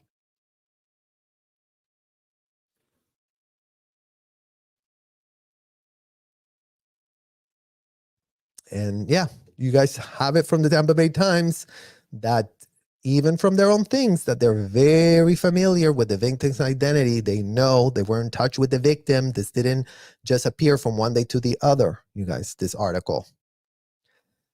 The first time Jane Doe was essayed was in Scientology's care. The lawsuit states was during her 2 kindergarten years at Clearwater Academy, Drew Street in downtown Clearwater. Kindergarten, you guys. And then you wonder why I haven't forgiven Mike Rinder. And then you wonder why I'm still pressed AF about Debbie Cook. And then you wonder why I cannot stand Marty Rathbun as far as I can throw him. In what world did these executives, full knowing, like our little article did say, policy enable years of this? Because we would love to really understand how this headline makes a shred of sense to everyone that wants to apologize for them so much. Kindergarten. For all of those in the back playing dumb.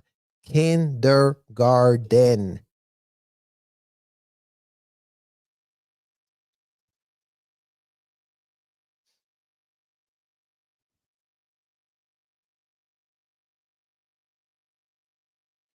The lawsuit states that on multiple occasions, an employee forced Jane Doe on other young girls to perform sexual acts on each other. Isn't that great, you guys? You send your little Scientology daughter to the school where,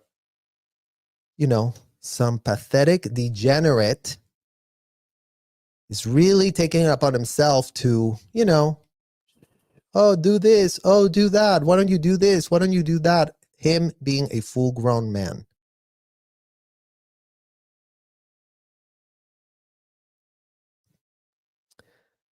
Doe and the young girls to perform masturbating in front, as he masturbated in front of and ejaculated on Doe.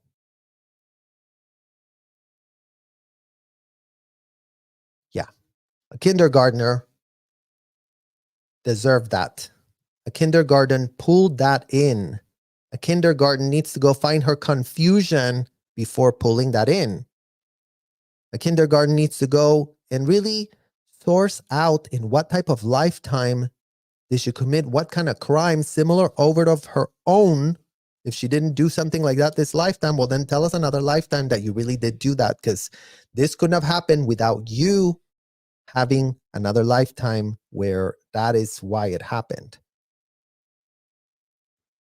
I mean, it couldn't be more sick, disgusting, and nauseated. And yes, we welcome all Scientology parents to challenge that on the facts.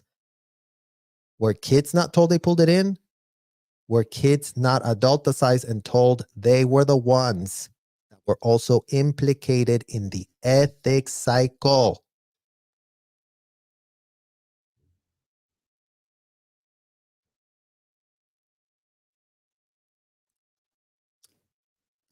At least on another occasion, force his you-know-what into her mouth. Doe reported this to her adults at the school, but no action was taken to remove the employee or stop the abuse, according to the lawsuit. The only answer to crimes committed by church members, including SA, is Hubbard's policy and technology, not law enforcement or the courts, the lawsuit states. The only answer to crimes committed by church members, including SA, it's Hubbard's policy and technology. What technology, Tampa Bay Times, with a straight face, circumvents the useless, pathetic laws that apparently no one gives a shred of a literal F inside there to really be enforcing? Because right about now, we would really like to understand what in the literal hell, in what world is a Hubbard policy and technology all it took from a convicted, indicted felon, you guys, again, for those in the back that didn't bother to do their research. I mean, as if newspapers are not allowed to do their research, you guys, and go, who's L. Ron Hubbard? Damn. Indicted, convicted. He went on the run. He was convicted, indicted in absentia. France was looking for him all over the place, but he was off at a ship floating away with minors. Okay, well, you know what? I guess he did redeem himself somewhere along the line, because you know what? Who in the F cares? Because, yeah, that same man just typed that, why go to the police when you can have a technology that I don't even believe myself to be religious? It's a joke that my proteges, idiotic Marty Rathbun, stupid ass David Miscavige, and clown of the year Mike Rinder, literally were, as for Stacy and Jesse Prince, laughing behind closed doors about how stupid people were believing in the stupidity of L. Ron Hubbard, you guys, as if they didn't see L. Ron Hubbard being completely a degenerate out of his mind in a pathetic trailer, as if they didn't go, okay, well, let's just paint him as him being such a great person. And they were the ones that came up and laundered his image and dug him out of the grave and paid Monique whatever in the hell it took so this sham could be running on her law license. And also this other one, this foreman, William, that apparently has no clue how Scientology works for himself, that apparently doesn't give a shred of an F of saying that she's a convicted. Like, whoa, I thought attorneys had to be like measured with their words, you guys, because you're going to say convicted and then you have no proof to show that. And then again, the Tampa Bay Times goes looking for that and can't find a shred of a thing. So in what world can an attorney blame the person that is a 25-year-old girl of making these claims when they could easily disprove it, saying, we checked the folder, y'all, and yeah, exactly the year that she said this happened, that wasn't happening because look, she was over here. Look, she was over there. Look, she wasn't talking about that whatsoever. So if you really have the receipts and you really want to say that it was all a lie, William Foreman, then start producing the folders already. because we would know if y'all change a shred of a thing in those folders. Lucky for y'all, we would know exactly how meticulous AF. I mean, guys, the folders, like date, time, place, here, there, write it here, write it there, put it on paperclip, put it here, put it there, put it here, then have a summary here, then everything can be checked here. And then this here is a running record of everything, like the folder open like this. Okay, you guys? So over here in this part of the folder, you have everything that's ever happened. And then as soon as this folder becomes too fat, it goes, okay, and then bring everything to this next folder. But everything of the summaries of whatever in the hell's been going on is all tabulated there. So don't think the present time folder, which is what they call, right there in the present time folder, you will always know what in the hell was going on, especially something like this, because they would have a program, because they would have an FES checklist, because they would have it on the CS, they would have it, they wrote it down in gazillion places. So yeah, good luck explaining to us right about now. Scientology executives. Oh, I had no shred of a clue. Not great. You guys, you wrote it in 20 places. You video recorded it. You transcribed it. I mean, in what world do you have a shred of plausible deniability or distance? I mean, there is no operation, you guys, that I can think of being this implicated. But the only reason it doesn't ever get exposed is because we have glib reporters that have never gone inside the hotels themselves, that are only interested to write whatever shoddy little articles on the side to really purport that they're really telling Tampa Bay what's going on, and with a straight face tells us that all it took about the crimes committed by church members is policy and technology, and that law enforcement or the courts, who gives a shred of a F about you, law enforcement and the courts? And you didn't think to go to Foreman and go, okay, so you're saying that the policy is what? And the technology, why no one reported this to the law or the courts, you guys? I mean, and again, for so many years, you guys have gone away with this BS pitch because we didn't have the Danny Masterson conviction. We didn't have the Jane Does having to go through all of what in the literal hell they've been put through to have.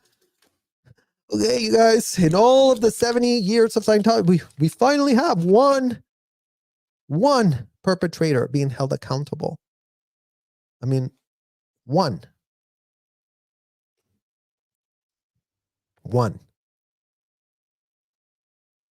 That there's so many Scientologists that are implicated. Luke Watson, his little bestie that was there with him all the time. I would know, you guys. We know this. We all know each other in Scientology.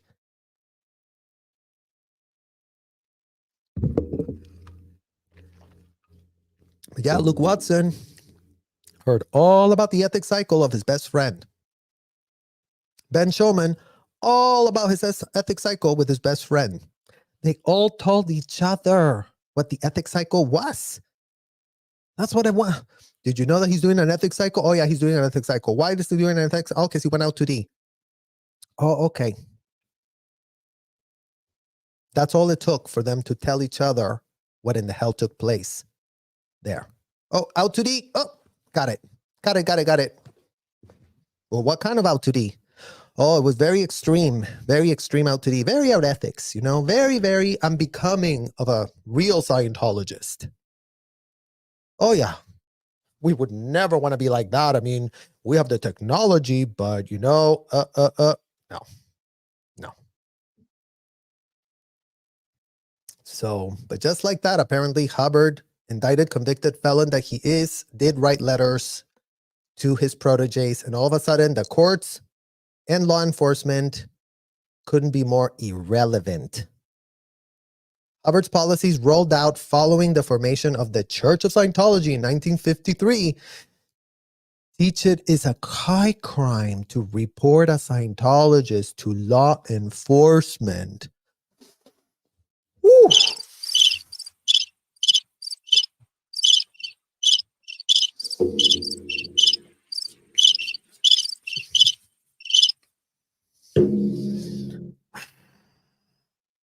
Hubbard's I mean, as if the Tampa Bay Times is not literally pitching their own garbage for them.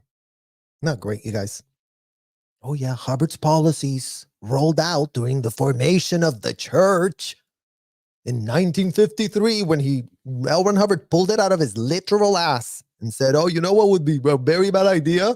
If anybody goes to law enforcement. So let me just write it here on my piece of paper. And all of a sudden, the laws could be nowhere to be found by all the things I'm going to tell my proteges to go and do that are lawless AF. We have no law degree. And by all means, you, Tracy McManus, tell us. Please educate us. We don't have a shred of a clue. We didn't finish high school, nothing. You probably have a bachelor's degree and all manner of certificates.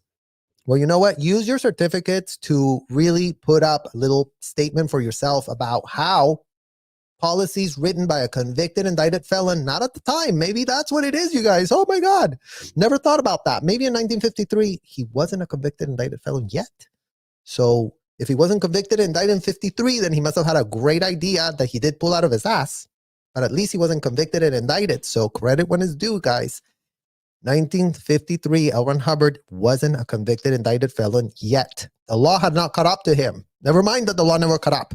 Because he had all manner of enablers helping him escape a ship and go over here and hide him there. Right, Mike Rinder? Right, Marty Rathbun? Right, David Miscavige? Weren't you, hiding a felon for yourselves? While you were also running your whole full-blown racketeering, trafficking of minors everywhere for him, because we're going to really save the world here, you guys. Whoa. These people are so out of their mind, you guys. It's unbelievable. But yeah, give it up to Tracy. That is going to teach us a little Scientology history. That really did teach us that, L. Ron Hubbard had the idea of making it a high crime to report to Scientologists to law enforcement. Imagine being a cartel. And then all of a sudden, you're just like, oh, you guys, don't rat. That's literally what this is saying. Oh, it's a high crime to rat. We commit the criminal activity here, but everyone shut the F up. Don't go to the cops and everything is great. And we're going to make it a high crime because we really have our own laws inside of this hotel because we really have Monique Yingling to thank for that. We really, really, really do, Monique. Thank you for nothing.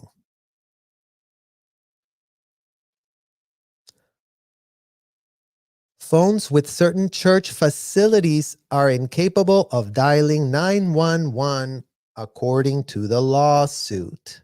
Well, let's corroborate that real quick, you guys. 100%. 100% there were phones you couldn't dial 911. And never mind, if you did dial that, they would find out who called that. They would have a person there in a second. All phones were hardwired. Someone monitoring. Oh, just heard this over here. Let me type a report. Oh, knowledge report.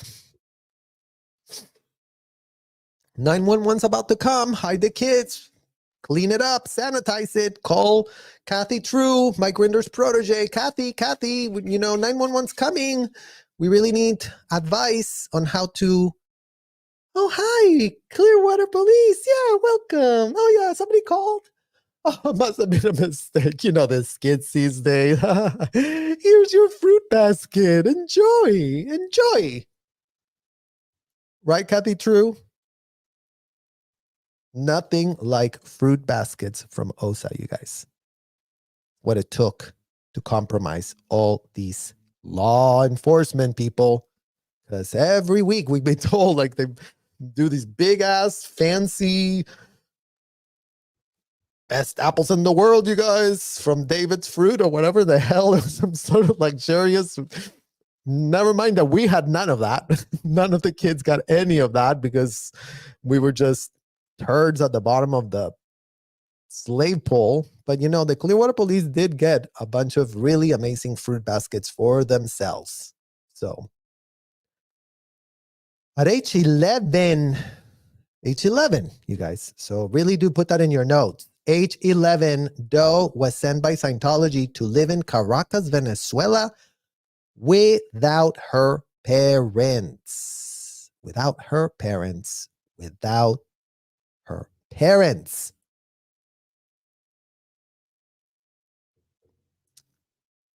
At age 11, sent to another country without her parents.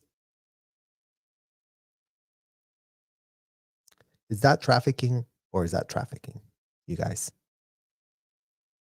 Because it'd be great to understand if it is or if it isn't.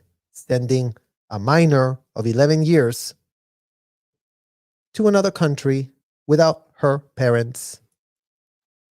The next year. So there she is, 11 years old with no parents.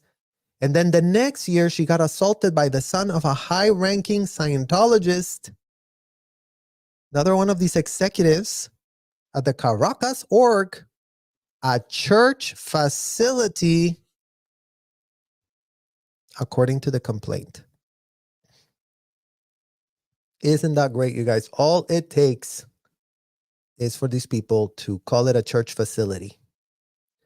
Doe immediately disclosed the assault to her auditor, a person who conducts spiritual counseling sessions.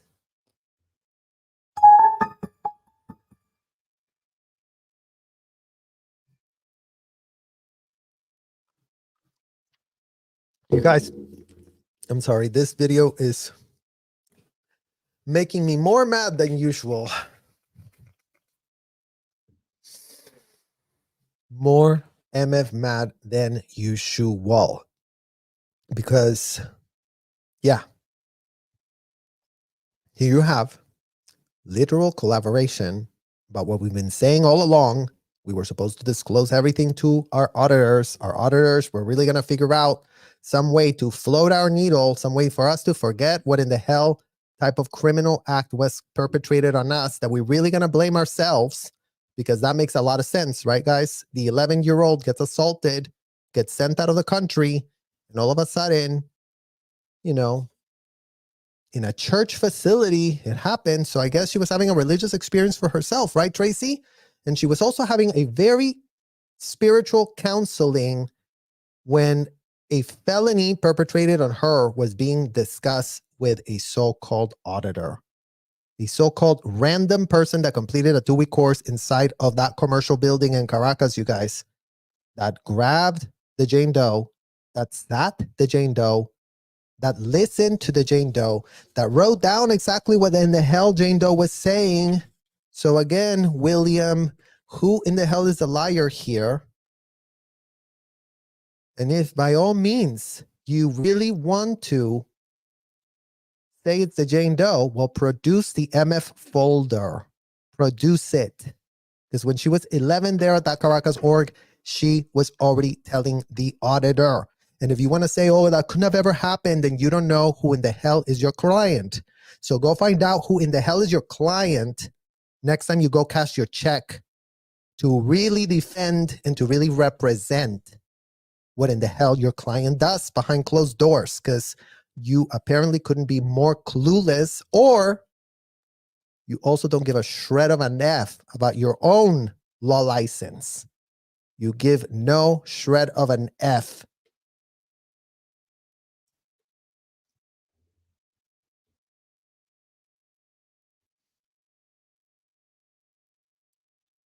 Instead of reporting the assault to law enforcement, the lawsuit alleges church officials sentenced Doe to 3 months of physical labor and issued a non-interpolation order, which warned she was at risk of losing standing in the church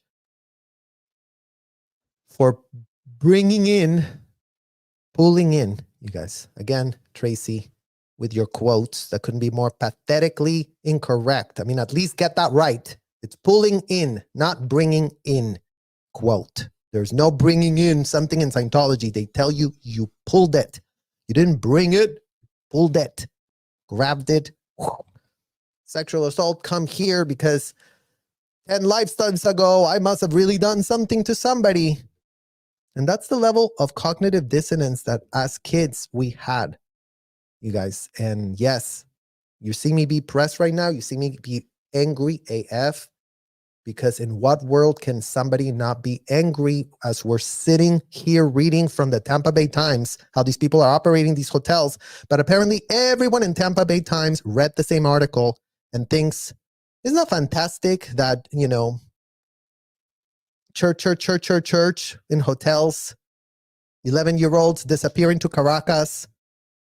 Everything was written. So if she couldn't be a convicted liar, then where is you producing a shred of evidence? If you have all the evidence to show, no, look, everything was great. She couldn't have enjoyed everything more. She wasn't in Caracas. She's lying about that. She's lying about everything. And imagine having all of those receipts and imagine having all the guilt, you guys, but still just pitching the lies. And imagine that Mike Rinder was around when this girl was 11. So Mike Rinder, here's one for you to answer. Here's one for you to go do your research. And if you weren't implicated whatsoever in this because you were really just so far away somewhere else in another galaxy, well then at least start providing context of who of your proteges would have been involved, would have been implicated, what was done to her for real, what was done to her. What do you and all your proteges normalize be done? Just because L. Ron Hubbard told you all to do that. And then none of you had a shred of critical thinking skills around to rein anything back. Because that is why in the hell you are being called out as the head of the Office of Special Affairs. This was an illegal affair. So in what world was a highly illegal affair of a child being sent to Caracas, because they were pressed that the SA was happening in the school, you guys. There's no reason that little girl would have ended in Caracas if they had no miswithhold. So speak to that practice, Mike Rinder. How in the hell does an 11-year-old end up in Caracas? After she was essayed, she pulled it in, getting literally ejaculated on. Because that would be really interesting to start understanding how in the hell you've made amends for that one piece of situationship alone. And if you really want to distance yourself from that, in what world was this religious church ever erected with you not having a shred of your paws being all over? Because that would be a great question for you to ask yourself in front of a mirror right about now. You and Debbie Cook and Marty Rathben, Deputy Inspector General of Ethics that he was. Ethics. This was ethics is what in the hell they were selling, you guys. Imagine having the best attorneys on speed dial, the most fancy, the most expensive, the most ones that you really have to pay a ton of money, that usually are snobby AF and don't want to take people unless it's convenient for them. But imagine that these attorneys really thought, oh, it's these people, bring it on. We wouldn't be happier to represent you if my name was not Monique Yingling or William Foreman. Would be love to represent you right about now. Really would love that. Really start sending the check real quick because, if we're going to have a permanent windmill of checks coming in, then you know what? All of a sudden, laws are up to us. All of a sudden, we decide what the law is inside of these hotels. All of a sudden, all the minors that we are acquiring are ending up in another country as 11-year-olds.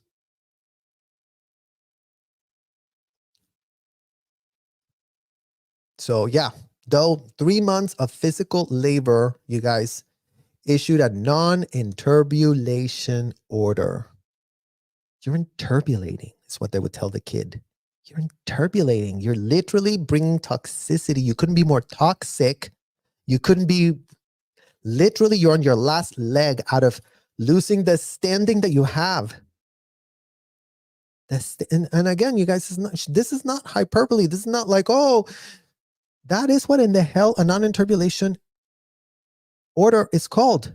And believe you me, she presented the non-interpolation order. She had that physical evidence in her person. In her person. I saw it with my own eyeballs. I was sent it. So yet again, receipts, and receipts, as if these people weren't the ones that were formulating the receipts on themselves. Interpolation order. This minor was really found to be really upsetting people because she pulled in getting essayed. That's what it is.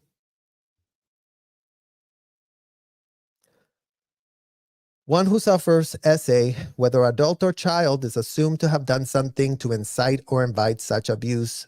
The lawsuit describes Scientology's practices. Scientology's false AF pitch. You dumb imbeciles. In what world are you really with a straight face saying the one who suffers a sexual abuse, whether auditor or child? I mean,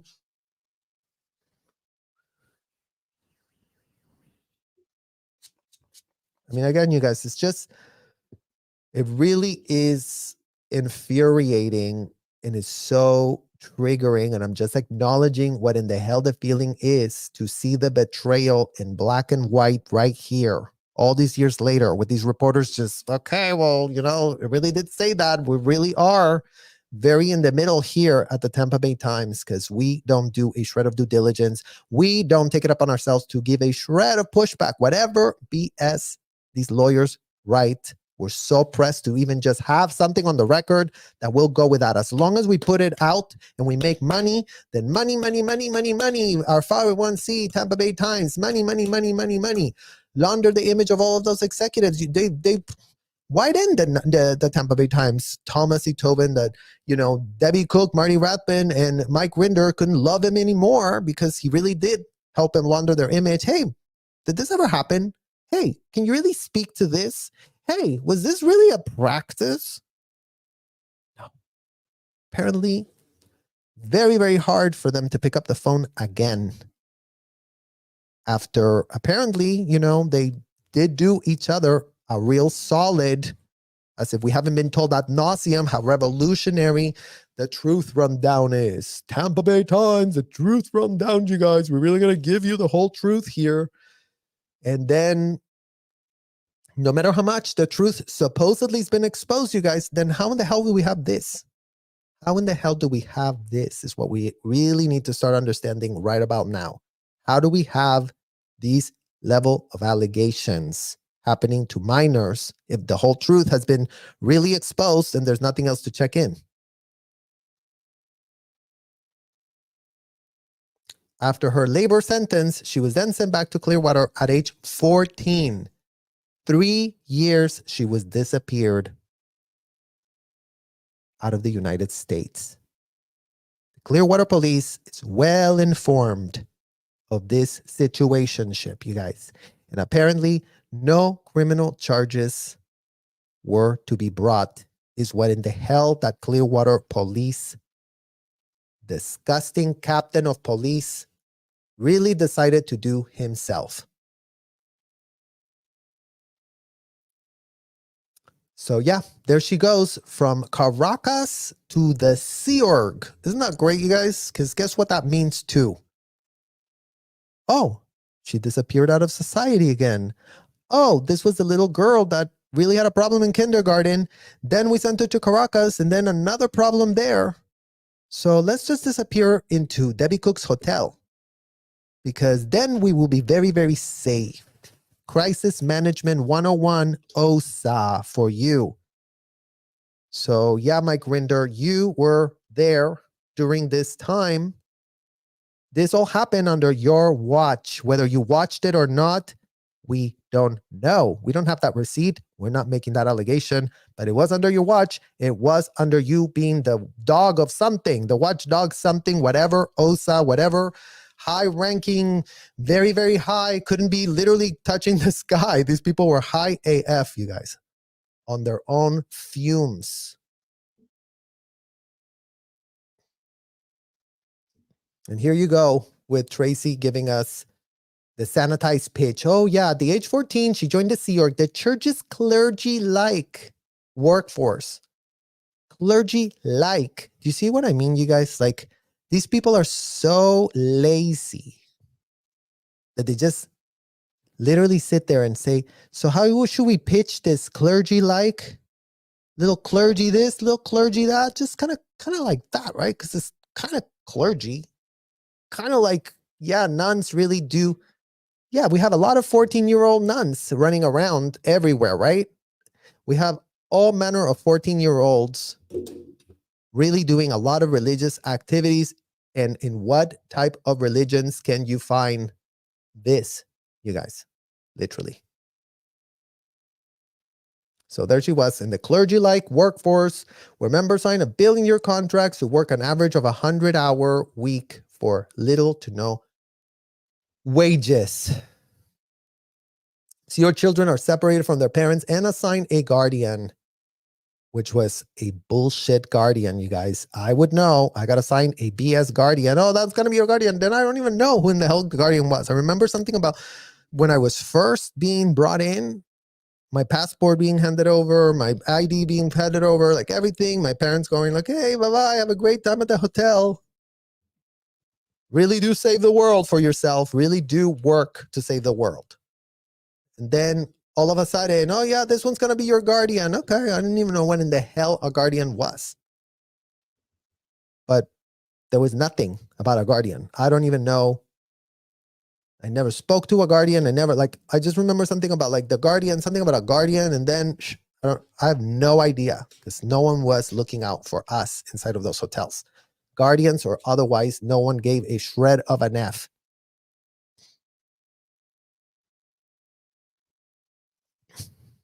Oh, it's going to get worse, you guys. So hang on to your seats right hell now. Woo! Okay. Deep breath, you guys, because this is about to get real dirty. Doe's guardian, then a 24-year-old woman, groomed Jane Doe to enter into an SA relationship with her, according to the lawsuit.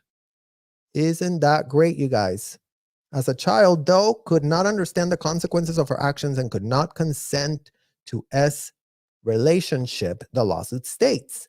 The complaint states that church officials should have known the guardian was abusing and prevented the abuse from occurring, but they did not. Once she escaped Scientology in 2018, Jane Doe was stalked. Wait. Oh, hell no. Catherine was the name of her abuser, you guys. This woman ended up in the RPF because she went out 2D with a minor. But apparently, Tracy McManus is clueless about that. Apparently, she has no MF clue that the 24-year-old that really did get put as a guardian. I mean,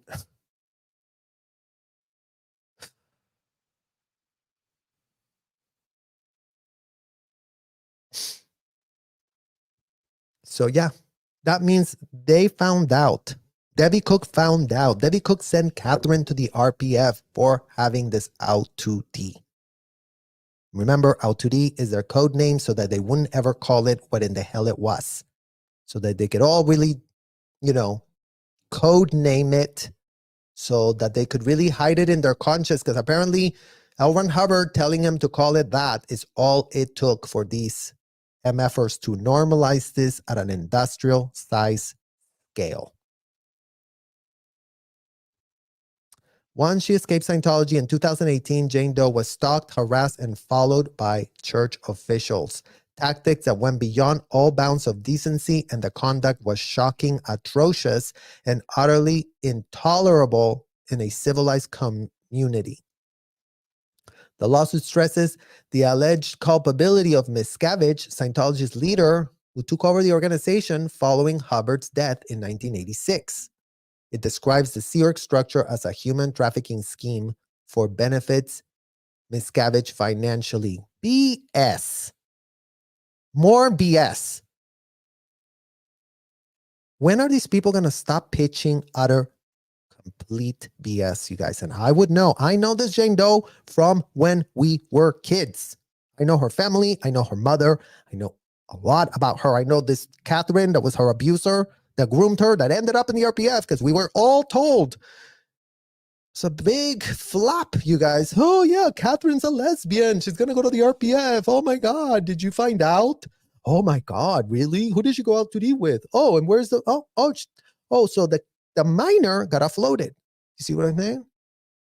So the 24-year-old was kept in the RPF and the minor, get out.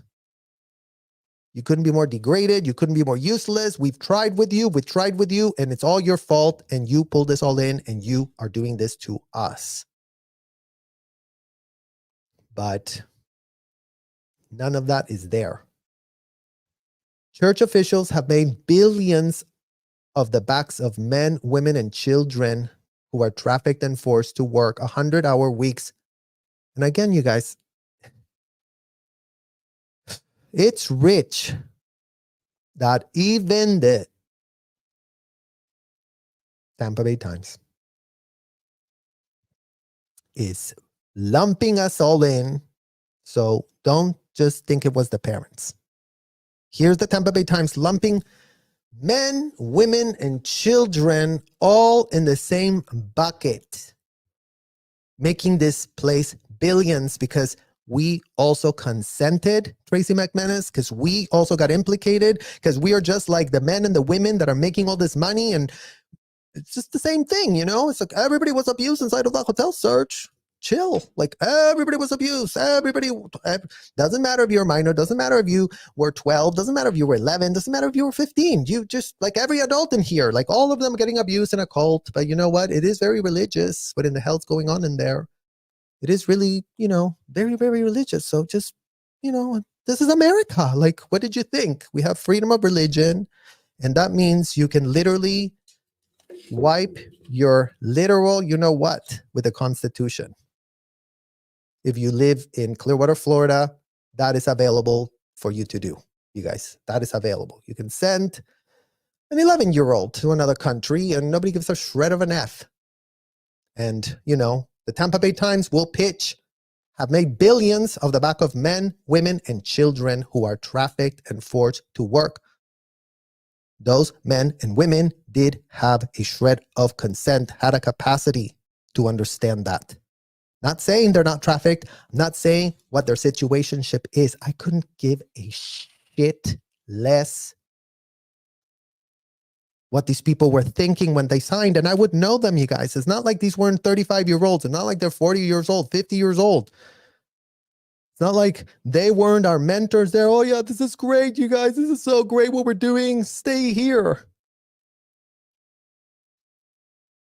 So as much as everybody wants to save adults from making bad choices and decisions, it couldn't be more nauseating, the false equivalence, the adults in small bodies pitch also being literally spewed by this Tampa Bay Times, literally telling us how, again, you guys, those people signed those contracts. They were grown adults that read the book, read the pitch, saw the contract, signed the contract, went inside the hotel. Like Jesse Prince already told us, we're told to do criminal things, did it, don't give a shred of an F. And they couldn't feel more cozy or safe inside of those hotels. Never mind that they'll never leave the hotel, because then, yes, the deprogramming will start, and then Scientology is in trouble. As long as it's not controlling his assets right here, as long as he doesn't have everyone like little doggies on a leash, then they are in trouble.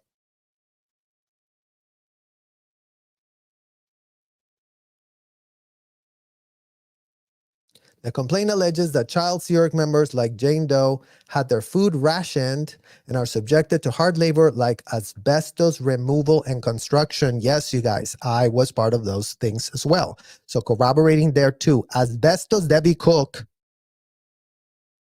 that had a ton of asbestos everywhere. That was one of her little punishments. Go get the asbestos removed. Oh yeah, if we were lucky, we got a little mask to put on ourselves. Lucky, but a paper thin one, like the cheap AF ones. But most of the time, oh no, just make it go right.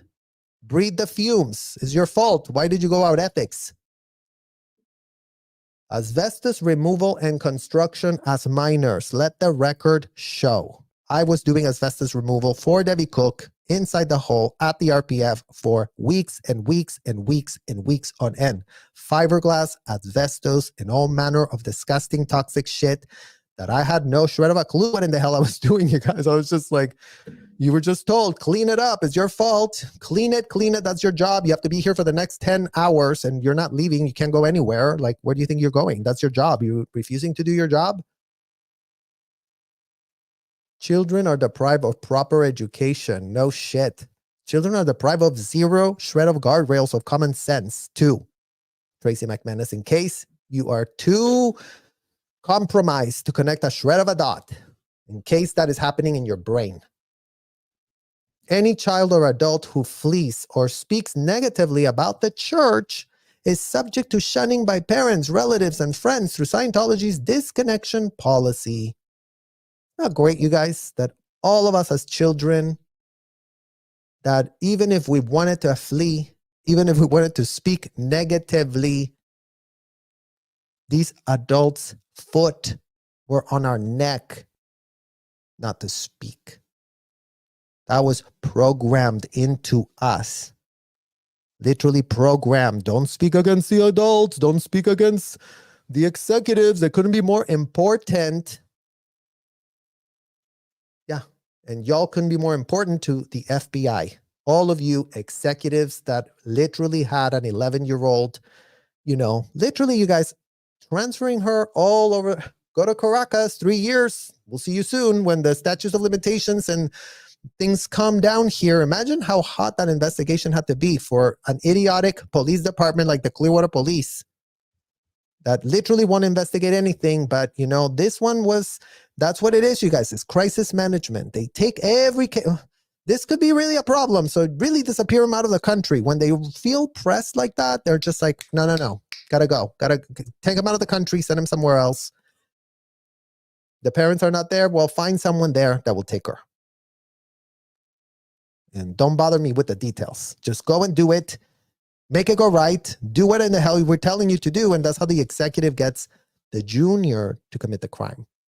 Not great. That they just go do this illegal thing and don't bother me with the details. I don't want to know. Just make it go right and tell me when it's all done. Is how they like it, those executives. Like Debbie Cook, like Mike Rinder, like Marty Rathbun, like Piral Sardariaga, like Angie Blankenship, like Tom DeVocht, all the COCMOs, all the RTC rep people. This is how in the hell they were behaving. Unhinged, power trip AF. And yeah, directing all manner of kids to go to all manner of countries. Personal freedoms are restricted, families are separated, and severe punishments are utilized to maintain complete control over the forced workers, including children in the Sea Org. The lawsuit states, children are not workers. In what world is a child a worker? Please, someone make that make sense for me, because I literally feel like I'm nauseous and about to vomit. Projectile vomit. Along with miscavige and the church's liability for those abused, the lawsuit says Clearwater Academy failed in its legal duty to protect students. The legal team's first lawsuit filed in June on behalf of another Jane Doe that did fire them accuses the church of child abuse related to auditing, where children are interrogated for hours about sexual questions, human trafficking. The woman was part of the Sea Org and fair game tactics she endured after escaping, including the church's publishing a hate website falsely stating that she was an alcoholic and dismissed from the sect for promiscuity. Ugh. You guys, I mean,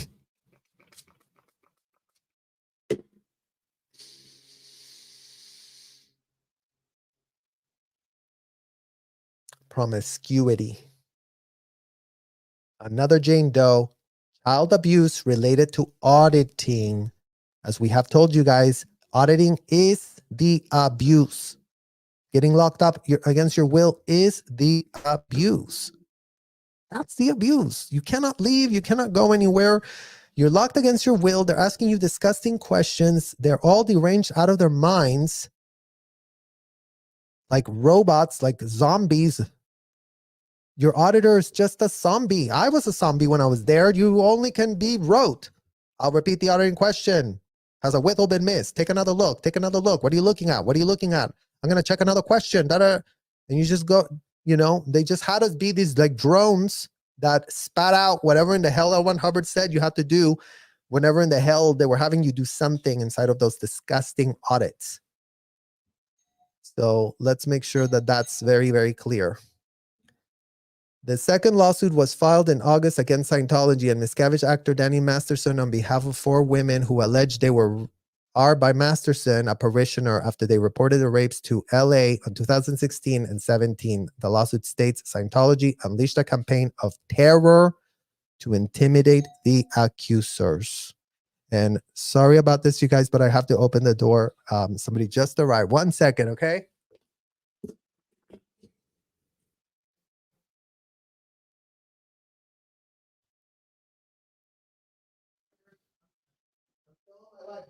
You want to say hi to the live? I'm almost done.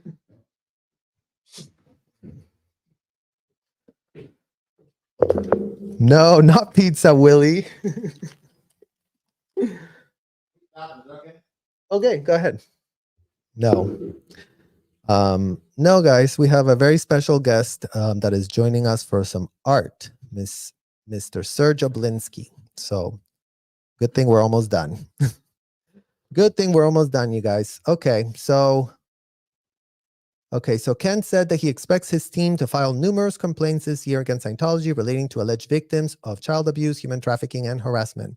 Obviously, this is a very secretive organization that has policies that you are not allowed to speak publicly about any of the abuses that are occurring. We want transparency and we want to expose the abuses that are happening, said Kent, who was the attorney at the time who did get fired, you guys. So that is where we are right now in this other media audit as we find out about another Jane Doe. The circumstances of this Jane Doe could not be more egregious and indefensible if they are literally horrific on their own, you guys. Lucky for her, I can report that she is doing very well. She's a very smart, intelligent, and resilient woman. And we wanted to really contextualize and show you that there's been plenty of kids that have tried to do the right thing, that have tried to get help, that have tried to denounce these horrible, disgusting things, all to have the door shut in their face and told to go figure it out somewhere else. Everything was legal. What in the hell they did to you in that hotel? And, with 2 sides of its face, the law really goes after some teacher, 26-year-old teacher that abused a minor and whose parent was aware, and parent is facing charges. And in what world can L. Ron Hubbard write a policy and all of a sudden all his proteges that are doing all of this full knowing face no charges, face no scrutiny, face no accountability, face nothing?